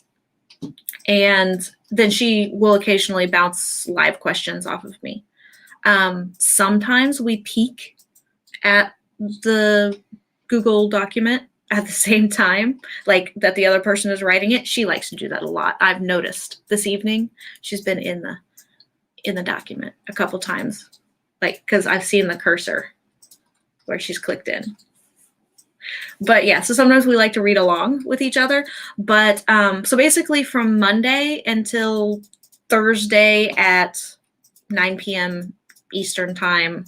Is that 9 p.m. I start? Yeah, it's 9 p.m. Eastern time. Oh, I need to change that on my banner. Oops, that's wrong. I need to change that on my banner. At 9 p.m. Eastern time, she gets the the document is hers to write in as much as she can get, whatever she can get done on the Monday stream that we do together, she writes, and then she can have the document clear up until Thursday when I start writing on it at just a few, like when I open the document just a few minutes before the stream starts on Thursday. And then from Thursday until Monday when she gets it, the document is pretty much mine and I can add to it as I wish. It's gotten a little janky here and there, like I've been sick on a Thursday and we've not been able to stream, so she's had the project longer, or sometimes one of us just didn't get very much done on our stream, so we've asked to have the project a little longer. We still just host the streams like normal and just do chat with each other back and forth. We just stay in communication with each other. That's pretty much how we've been doing the project. As I was showing earlier, when I showed my screen earlier, I don't know if you were on at that point or not, but when I showed the document earlier, I showed the beats, and we tend to just change our color of font when it's a new person writing. So the document is really fucking colorful. It's got like just tons of different colors for different sections. I mean, the beats are all in one color, so we know what are the beats. But then the individual sections where each of us have written, and we only do that so that we can keep track of our word count on the streams and how much productivity we've actually been doing. But that's how we've been doing it. Savvy and RK, you should totally check out their channel. They've been, it's on Savvy Writes Books channel, and it's Savvy, SAVY. And you should check them out. They've been doing the co-writing on her channel and for their book. And they've been doing it pretty much the same, but a little differently. But yeah, that's how we're doing it. I assume that's how most people do it, is they just kind of chain write. They pass the project back and forth and chain write. Although I have signed on before to do a co-writing project that didn't come to fruition. It was supposed to be, we were assigned specific, like chapter 1 was one person's, chapter 2 was the next person's, chapter 3 was one person's, chapter 4 was the next person's. I could see that working if I were a person that was that organized and structured. I tried doing that in the past. That project didn't go anywhere, not because of me, but because it fell through with some other writers and not having enough scheduled time. But that's how it's been done before with other things that I know of. Key only writes chronologically, and each scene gets a header with the point of view, date, and location if applicable. That way, the doc's navigation pane lets me move around easily. That's a good idea. That's a good idea. So Sako and Maya's Project Flambeau has been really chronologically done. We've only skipped a couple of things here and there and then had to go back just a little bit. With most of my projects, I do not write chronologically. Like, I'm terrible at it, as a matter of fact. I put the beats in, and I like to challenge myself to go in and just pick a beat and then start writing. And then later I go through and I do what I call stitch writing, where I stitch the scenes together with exposition that's needed, with narrative that's needed. And that's worked for me in the past. I am enjoying writing this, though, chronologically. It's been different for me, but it's been, I don't know that it's been easier. It's been easier because I'm writing it with Sako. So anytime I've come to a point where I'm having difficulty, even if it's my turn, I can just be like, I'm really having trouble with this part. What do you think? And she's given me ideas. The reason I don't normally write chronologically is because if I come up to a point where I don't have ideas, I will skip it and just go on to something else. Sometimes it's the thing immediately after, and sometimes I go, oh crap, hey, I should totally write on that one thing because I've got a great idea on how that scene should go now. So yeah. For 2021, Spence is not doing a big project. It's a super secret project and 2 vampire romance novels. One that's a retelling of Persuasion by Jane Austen I wrote in October, and then Project BCR. Cool. For 2022, the super secret project again, a short story compilation following the same character, and then another romance novel, LOL, and then basically that format repeated. Cool. That's cool. So yeah, I did a video about my 2021 goals, and that's all the further I've gotten, is okay, I guess I've technically gotten through the beginning of 2022 because that's when I think the third book in the Paranormal Mystery series will come out, will be 2022. Apparently my partner over there is dying in his game because I keep hearing frustrated sighs and muttered fucks and all sorts of stuff. It's funny. I love it. What was I saying? Oh yeah, 2022. So I guess technically I have through 2022. I have a skeleton outline for a fourth book in the paranormal series. Whether or not it comes to fruition, I don't know. But we'll see. And I do technically have an idea for a fifth book in the paranormal mystery series as well. But it's not been outlined. And it's not even, it's just an idea. It's a vague ass idea. But those would be much further down the road. And since I'm not even outlined yet, I haven't bothered with any type of publication schedule for them. Dad, speaking of quick writing of novels, there is a legend of Mary Shelley writing Frankenstein in one night. The truth was the story only was written overnight. It's the story on. Yeah, I mean, I had heard that she wrote Frankenstein all in one night, which, damn, that's like some Stephen Hills level. Or Stephen Hills. I'm looking at your last name, Dad. Sorry. That's some Stephen King level of shit right there, as far as productivity. That man sits down and does not get up till he writes 10,000 words. Or 10 pages, whichever one it is. 10 pages. It's 10 pages. Doesn't get up until he writes 10 pages. And I'm like, I'm lucky if I could get like 3 pages out of a day most of the time. And that's a long-ass day. Frankenstein is Dahl's favorite classic. I don't know if that's my favorite classic. It is pretty damn close, though, actually. I think it really is up there. I still love 20,000 Leagues Under the Sea quite a bit.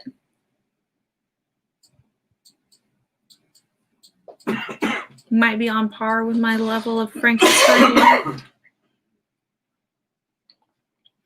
So Dahl has stitched scenes before. It's very difficult for me to fill in the gaps. I don't seem to have the difficulty with filling in the gaps. I have to stop and think more about how to fill them in and still make it work without having to do too much rewriting. But yeah, I haven't had too many problems. He is playing, what did he say it was? Overwatch. He's playing Overwatch. So yeah, he was hoping my niece was like, he was going to try and like get online and play with my niece, who it's like one of her favorite games in the world. But I was like, I don't know. I think she's still busy driving home to Illinois for Christmas because she's trying to actually go home for Christmas. And they were going to drive rather than fly because that's a safer option. And he's like, damn it. He's like, finally got a game for an evening. It's her favorite freaking game and she's not available. And I was like, well, you could still message her and check. She probably got her laptop. You never know. But yeah. Renee, so to clarify for my outlines, I come up with beats and then what should happen in those beats. Yes. So yeah, I'll share my screen again real quick.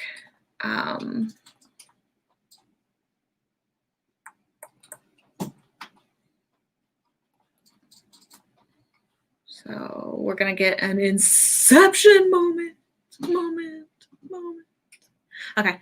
And I'll give you just the example of Project Flambeau that you're seeing here.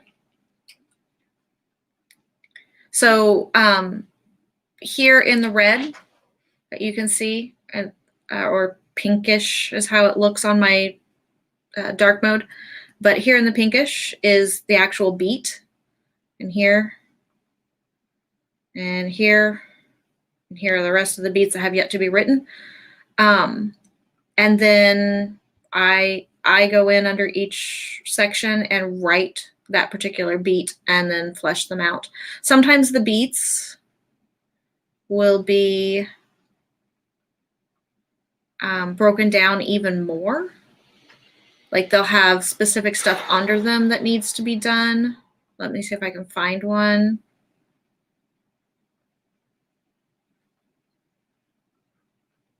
Lots of scrolly, lots of scrolly.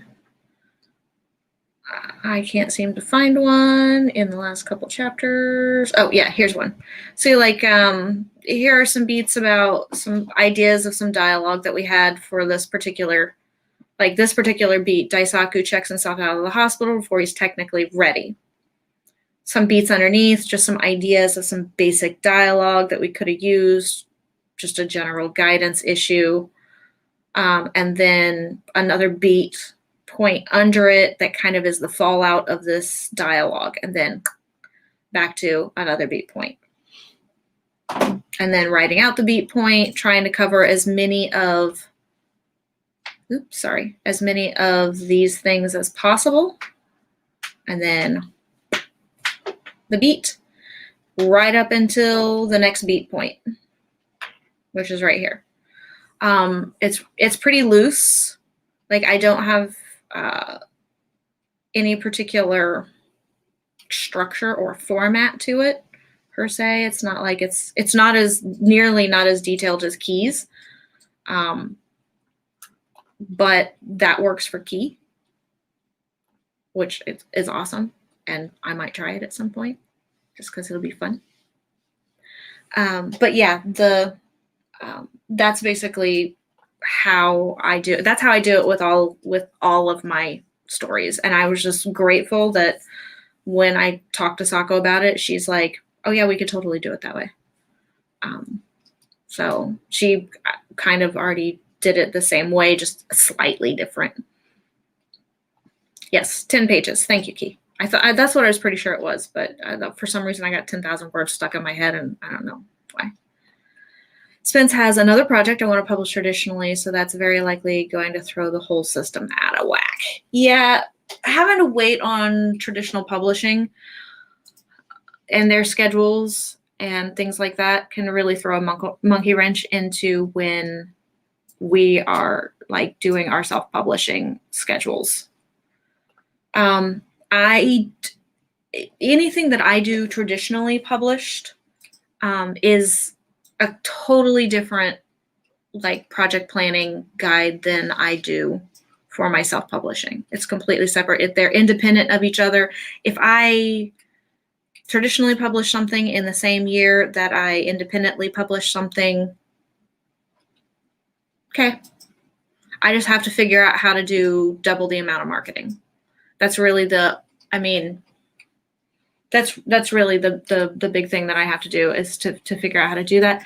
And if I do it, I'm taking on like basically double the workload, because I know I'm going to have to do edits and everything based on their time frame and approve cover art and go through the galleys and do all of that stuff and then also have to still adhere to my timeline. So I don't do a lot of long fiction publication. I do most of my short work is what is traditionally published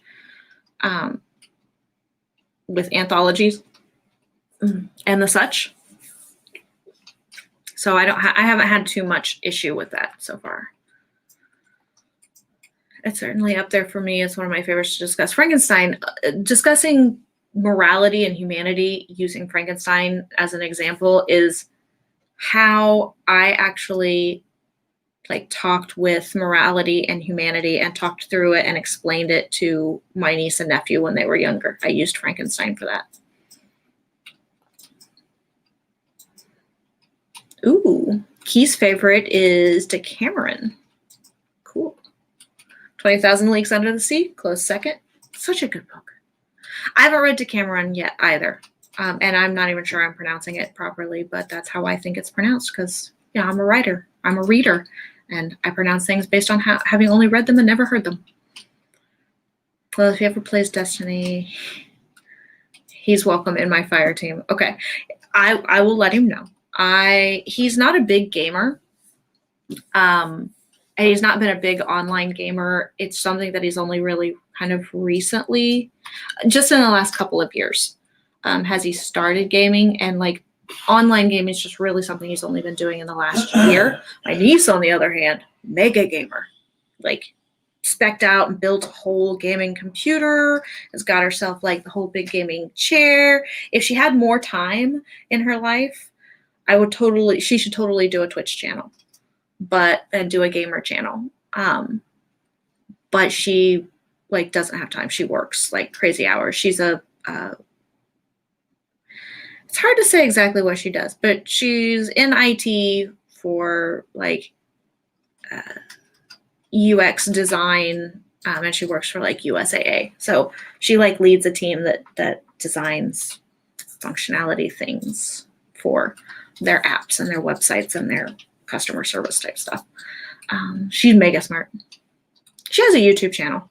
And I will put it in that's how to spell her name. It's in the thing now. It's in the chat. And you can go on there, and it's her singing. Actually, it's not any of her gamer stuff.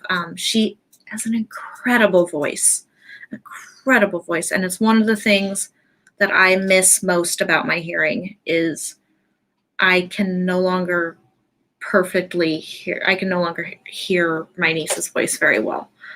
My hearing aid implants, they interpret what I hear and they interpret real sound and translate it into what I can still hear. And I know her voice doesn't quite translate properly. Still lovely, but not quite what I remember it being. But you can go in there and you can check her out. She's pretty amazing. She doesn't do it for any particular reason. She just likes to upload occasional things when she sings. Most of it's from when she was a little younger. Hey, Scully! Good to see you on here. I'm streaming late tonight, so it's good to have you on here. Yeah, we're gonna have another sprint, doll, because I still feel like writing. So we're definitely gonna have another sprint because I'm being chatty. I know I am. Let's go ahead and get the timer reset because I didn't do that after the last sprint.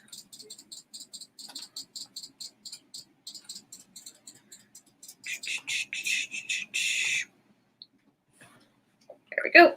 And get the screen shared because I shared the other screen. So now I got to share this screen again. There we go. 19 minutes and 58 seconds. That works. All right. And we'll be starting another sprint for 20 minutes or 19 minutes and 58 seconds rather in 3, 2, 1. Sprint! Start, damn it. Sprint.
Beep, beep, beep, beep, beep, beep, beep, beep.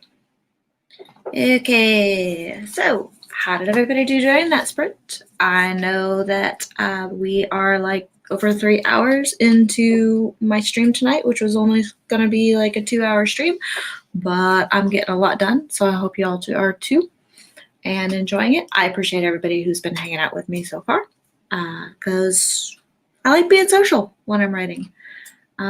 Yeah, no, the sound implants not the same. People, so like when people ask me about them, technically they make my hearing pretty normal, but it's not normal because it's not the actual sound. Like it's not the real sound I'm hearing. It's not the real note or tone or frequency. It's being translated into something that I can hear still. So it's still my natural hearing, but it's altered from its original state, which is, like a lot of people don't get. So a lot of music to me is really discordant sometimes. And a lot of it, I just have to rely on what I remember it sounded like.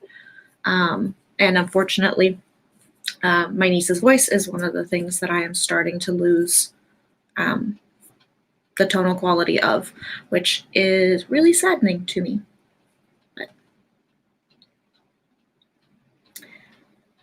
Oh, good, Renee. I'm glad that you like chatty, because I am chatty, especially when I've been caffeinated and highly sugared, and want to get some writing done. Like if I'm not feeling obligated to write and I'm feeling like really inspired to write, I can get really talkative. And I like to talk. I like that you've asked me questions on the stream about my process and the things that I go through and how I do things. The reason I started a YouTube channel is because for years, decades, I have been asked for advice on how to write and how to write better and how to publish and how to do marketing and do stuff like that. And then rather than giving one-on-one advice to people all the time, I just decided I'm going to start a YouTube channel. I'm going to do these live streams, of course, where we do writing sprints. And of course, we can talk one-on-one, but I'm going to do the videos themselves so people can just reference those all the time. And I can be like, I got a video for that. Don't forget to like and subscribe. Kind of a thing. But I can get really talkative when people do ask me, like, what's my process and how do I do things? Because it's always evolving. It's always changing.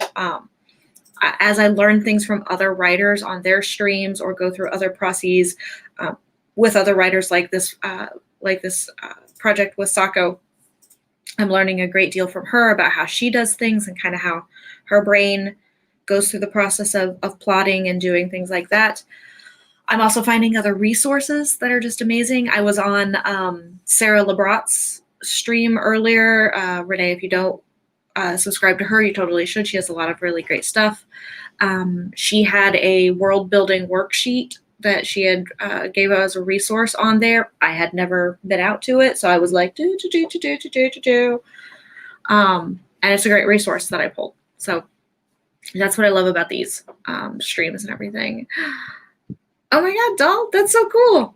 Microsoft Word for Android now has a read aloud function, and the robot sounds quite great. So not just the la da da da da da monotone robotic voice. I can't even do it. It's yeah.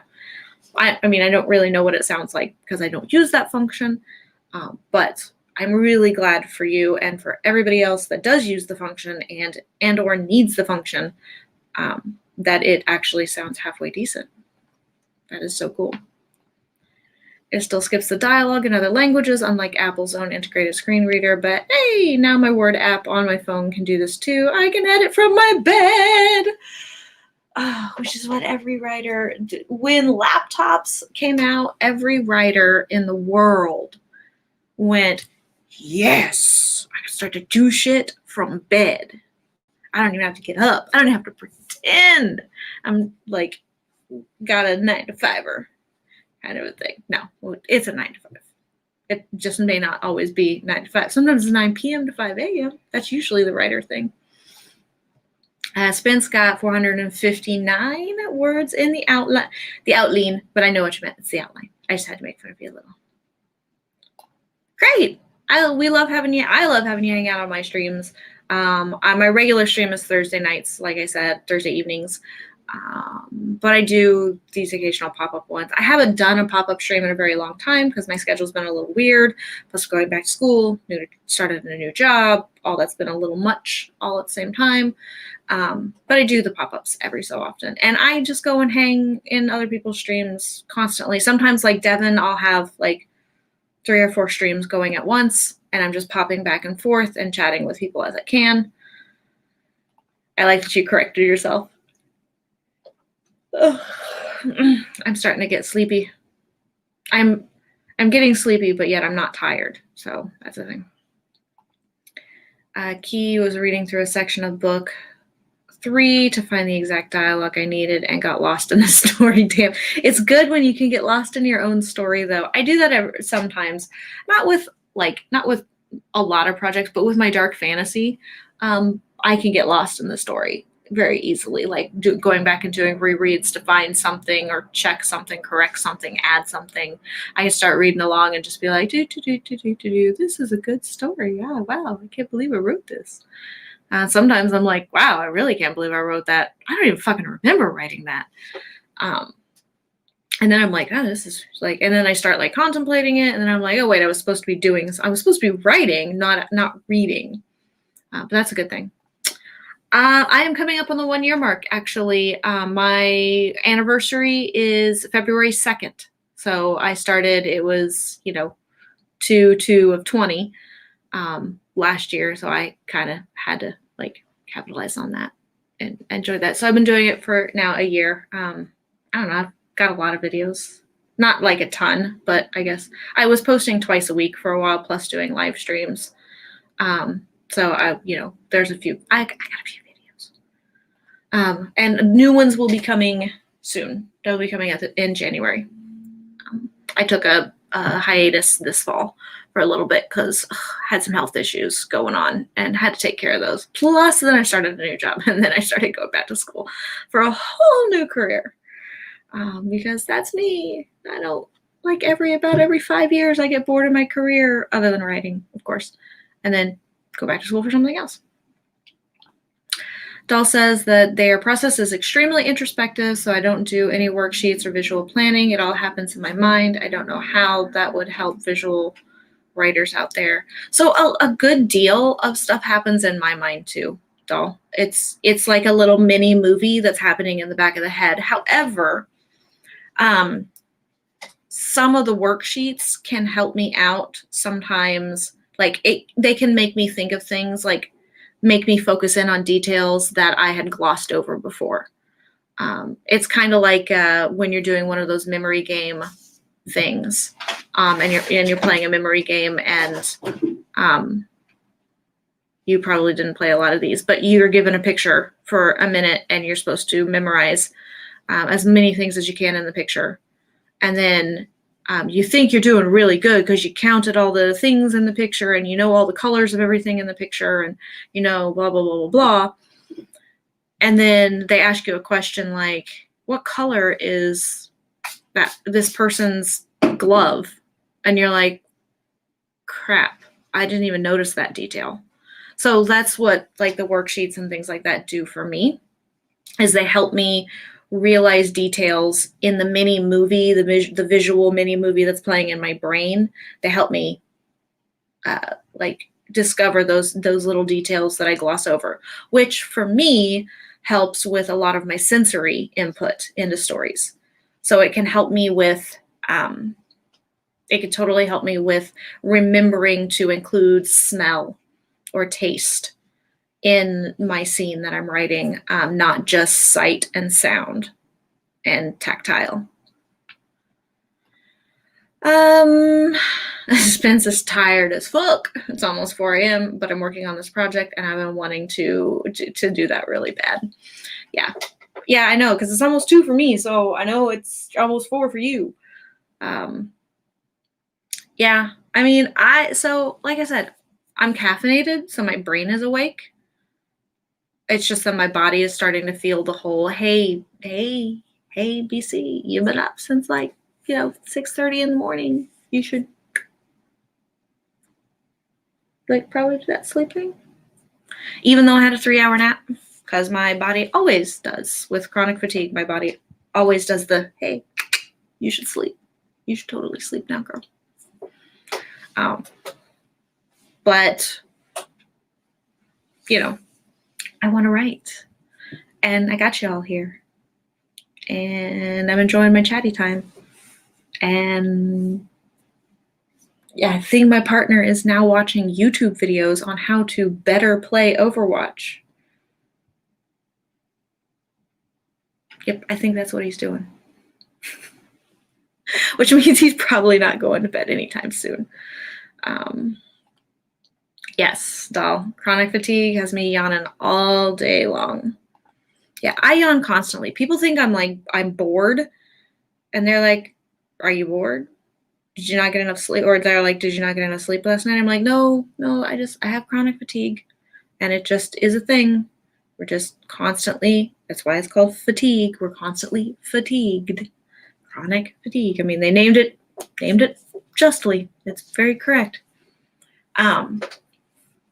But it doesn't mean my brain isn't completely wired. It doesn't mean that my brain isn't completely awake. It's just my whole body is like, I'm broken. I don't know how to do this. Snappy time. It's always snappy time. I'm the queen of like little mini naps. But also then what I call a nap. And my partner's like, you just slept for like 4.5 hours. That is not a nap. That's what some people sleep at night. And I'm like, well, I'm not some people. Now am I? Not some people. So let's see. How do y'all feel about another sprint? I'm kind of feeling good about another sprint. I could probably do one more sprint. Let's do one more sprint. How's that sound? I don't know. Y'all can leave anytime you want and be like, peace out, bitch. But, yeah. I'm going to do another sprint because I think it sounds like a good idea. So let's restart this timer. Plus, my partner hasn't like given me the look that he wants me to stop doing a stream so that we like go to sleep. But he's been up even longer than I have, so. But he has that ability to just stay awake and like push through. I don't. Let's do the reshare of the screen. Okay, so Spence is going to bail. Time for sleep. 4 o'clock in the morning. Don't blame you. Now that I've got the ball rolling, I'll be able to pick back up in other sprints. Cool. And there are a ton of them going on. So yeah, or will be tomorrow. Key says yes to another sprint, and Renee is also good for another. Yay! Okay, let's get this added back again. So maybe I can back it back up to the actual 20 mark. Yeah. In 3, 2, 1. Sprint!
Beep, beep, beep, beep, beep, beep. Alright, that is the end of that sprint, which I can tell y'all is going to be the last sprint of the evening because we are about 10 minutes out from being on here for 4 hours. Don't get me wrong, I have totally streamed for 4 hours plus before, although this is the first time in a long time that I've done it. But my brain is starting to slow down and I can feel it.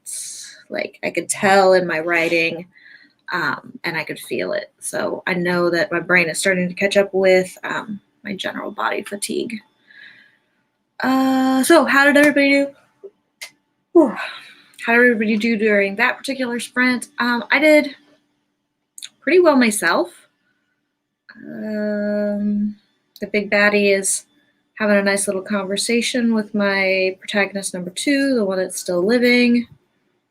And I think this is where I started at. I got 593 words done, which I think that's where I started at. If not, I mean, no real big deal. I've got a lot. I got a lot accomplished with this particular stream tonight, so I'm very happy with it. I think Sako will be happy with it. She's going to get to take up at a whole, like, dun dun dun, here's the major, like, revelation to protagonist number 2, who is really the main protagonist of the book. The book is about her, but protagonist 1 that just died has been the main point of view from the book for the book so far. But yeah, so I think like she'll be happy with where I left her at. I hope. Not to say I won't necessarily write a little bit more between now and Monday, or between me handing it off to her on Monday, because I doubt she and I either one will be writing on Monday because of course it's winter solstice, it's Yule, which is her and my and most every other pagan on the face of the planet's winter holiday. So we'll be celebrating the longest night together. Along with all of you are invited as well, because Sako will be streaming on her channel for the longest night, and we're going to have drinks and chat and talk about whatever witchy stuff, talk about non-witchy stuff, talk about writing, I'm sure, at some point, sing carols, sing brouhaha Viking songs. I don't know what's going to come up. Who knows?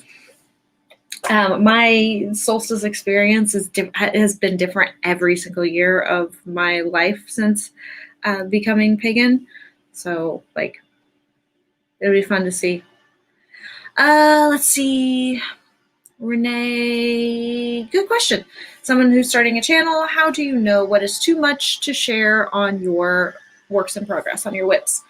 I don't share my whips on my channel, really. I talk a little bit very vaguely about, like, when I'm on streams and stuff like this, about what I'm working on, and if I'm having, like, where I'm at in my whip, I'll share like little things like protagonist 2 and the big baddie are having like a little confrontation now and I'm having fun with it. But other than that, I really don't share my works in progress very much. People have seen with this collaborative book project with Project Flambeau, people have seen the work in progress far more than I ever share it. So I don't know too many writers or too many author-tubers that share their whips outright, with the exception of a couple that live write it. Like, you can watch them write it on the screen. It's in their secondary window, like much like my timer is in a secondary window. One is Mallory Cooper. Mallory is I'll just type it in the comments. Mallory is awesome, by the way. She does like all day streams, like 5 days a week almost. I think it's 5 days a week, where she's on from like 10 o'clock in the morning to like 5 o'clock in the afternoon, my time. So that's like, I don't know what time that is her time, honestly, but she's really awesome. And she live writes, you can watch her write it. Another is Dick Moonstruck.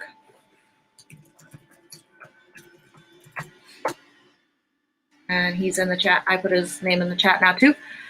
He literally wrote his whole book live on live streams, like in a window. You can watch him. He mumbled his way through it, talked his way through it.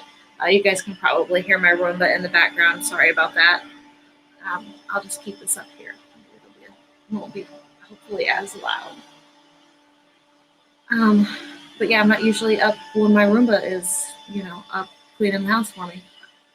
But yeah, so the he live streamed his entire writing process as well from like page 1 on through. Also, just very pleasant to listen to. I also liked to just hear him talk to himself. It's fun. I could easily have just fallen asleep to Dick's voice and just him chatting sometimes.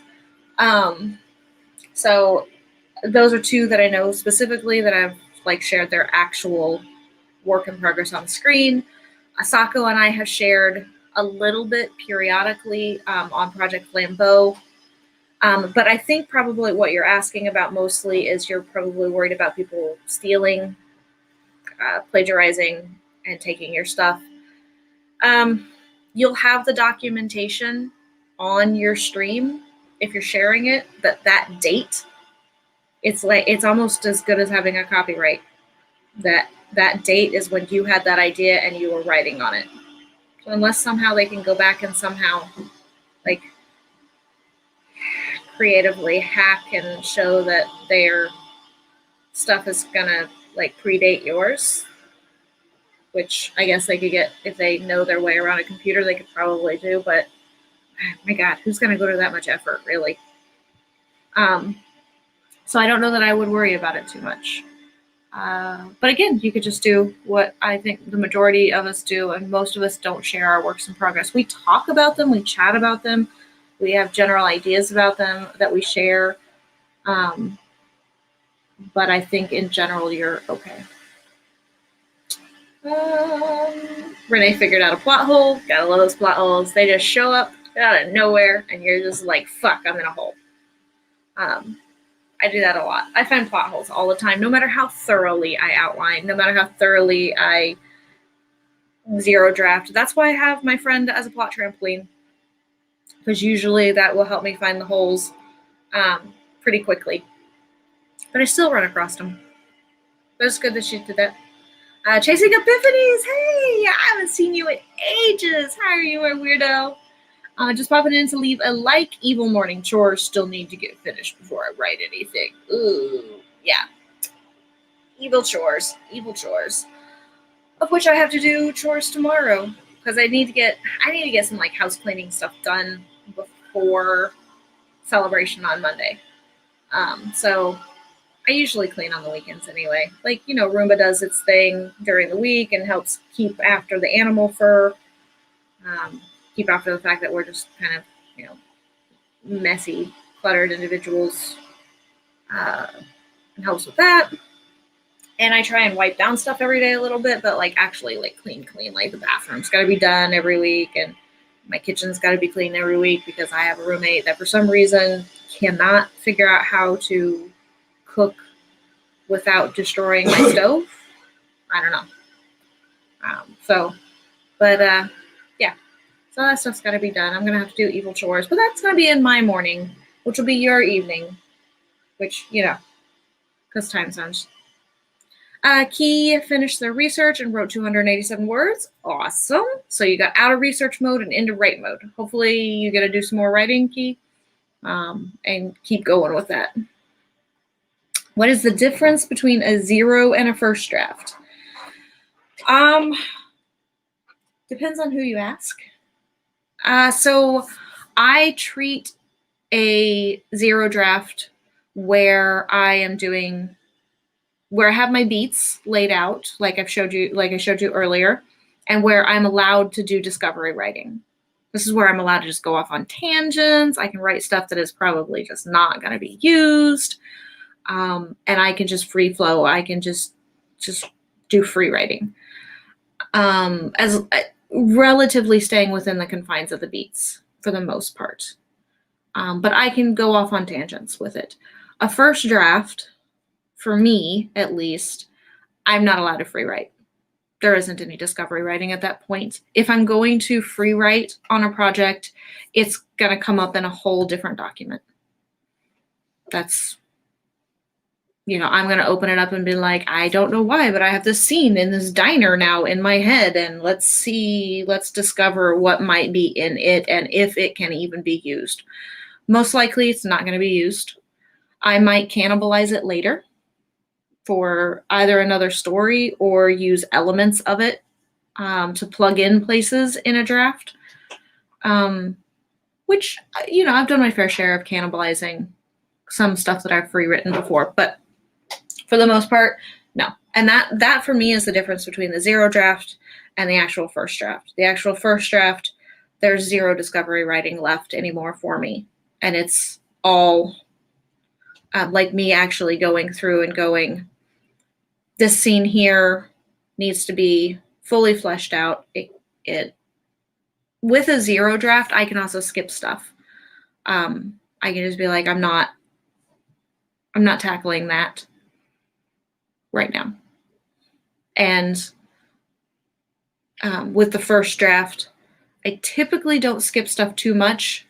It may be very stilted writing. It might be like under that beat point, it might say something like Jane goes to the store. Jane runs into old classmate. Revelation about the fact he had a crush on her. Continuous scene, and then I'll go on to the next scene and actually write that one. And then second draft comes along where I have to flesh those out. So that's my process. Everybody's different though. So that is what is the difference between a zero draft and a first draft for me. Anybody else feel free to chime in the chat. Let Renee know if you even zero draft. Some people don't zero draft. It's just their first draft. I call it a zero draft because it delineates to me that that's where I'm allowed to just do discovery stuff and be creative and go off on tangents and just throw spaghetti at the wall and see what sticks. Outside of the outline itself where I threw spaghetti at the wall and saw what stuck. This is where I'm allowed to throw more spaghetti at the wall and maybe throw in some pasta sauce and see what kind of a Picasso-like thing I can get out of it. But the first draft is where I actually have to start, things have to start being put in chronological order. And I have to start writing the stitching.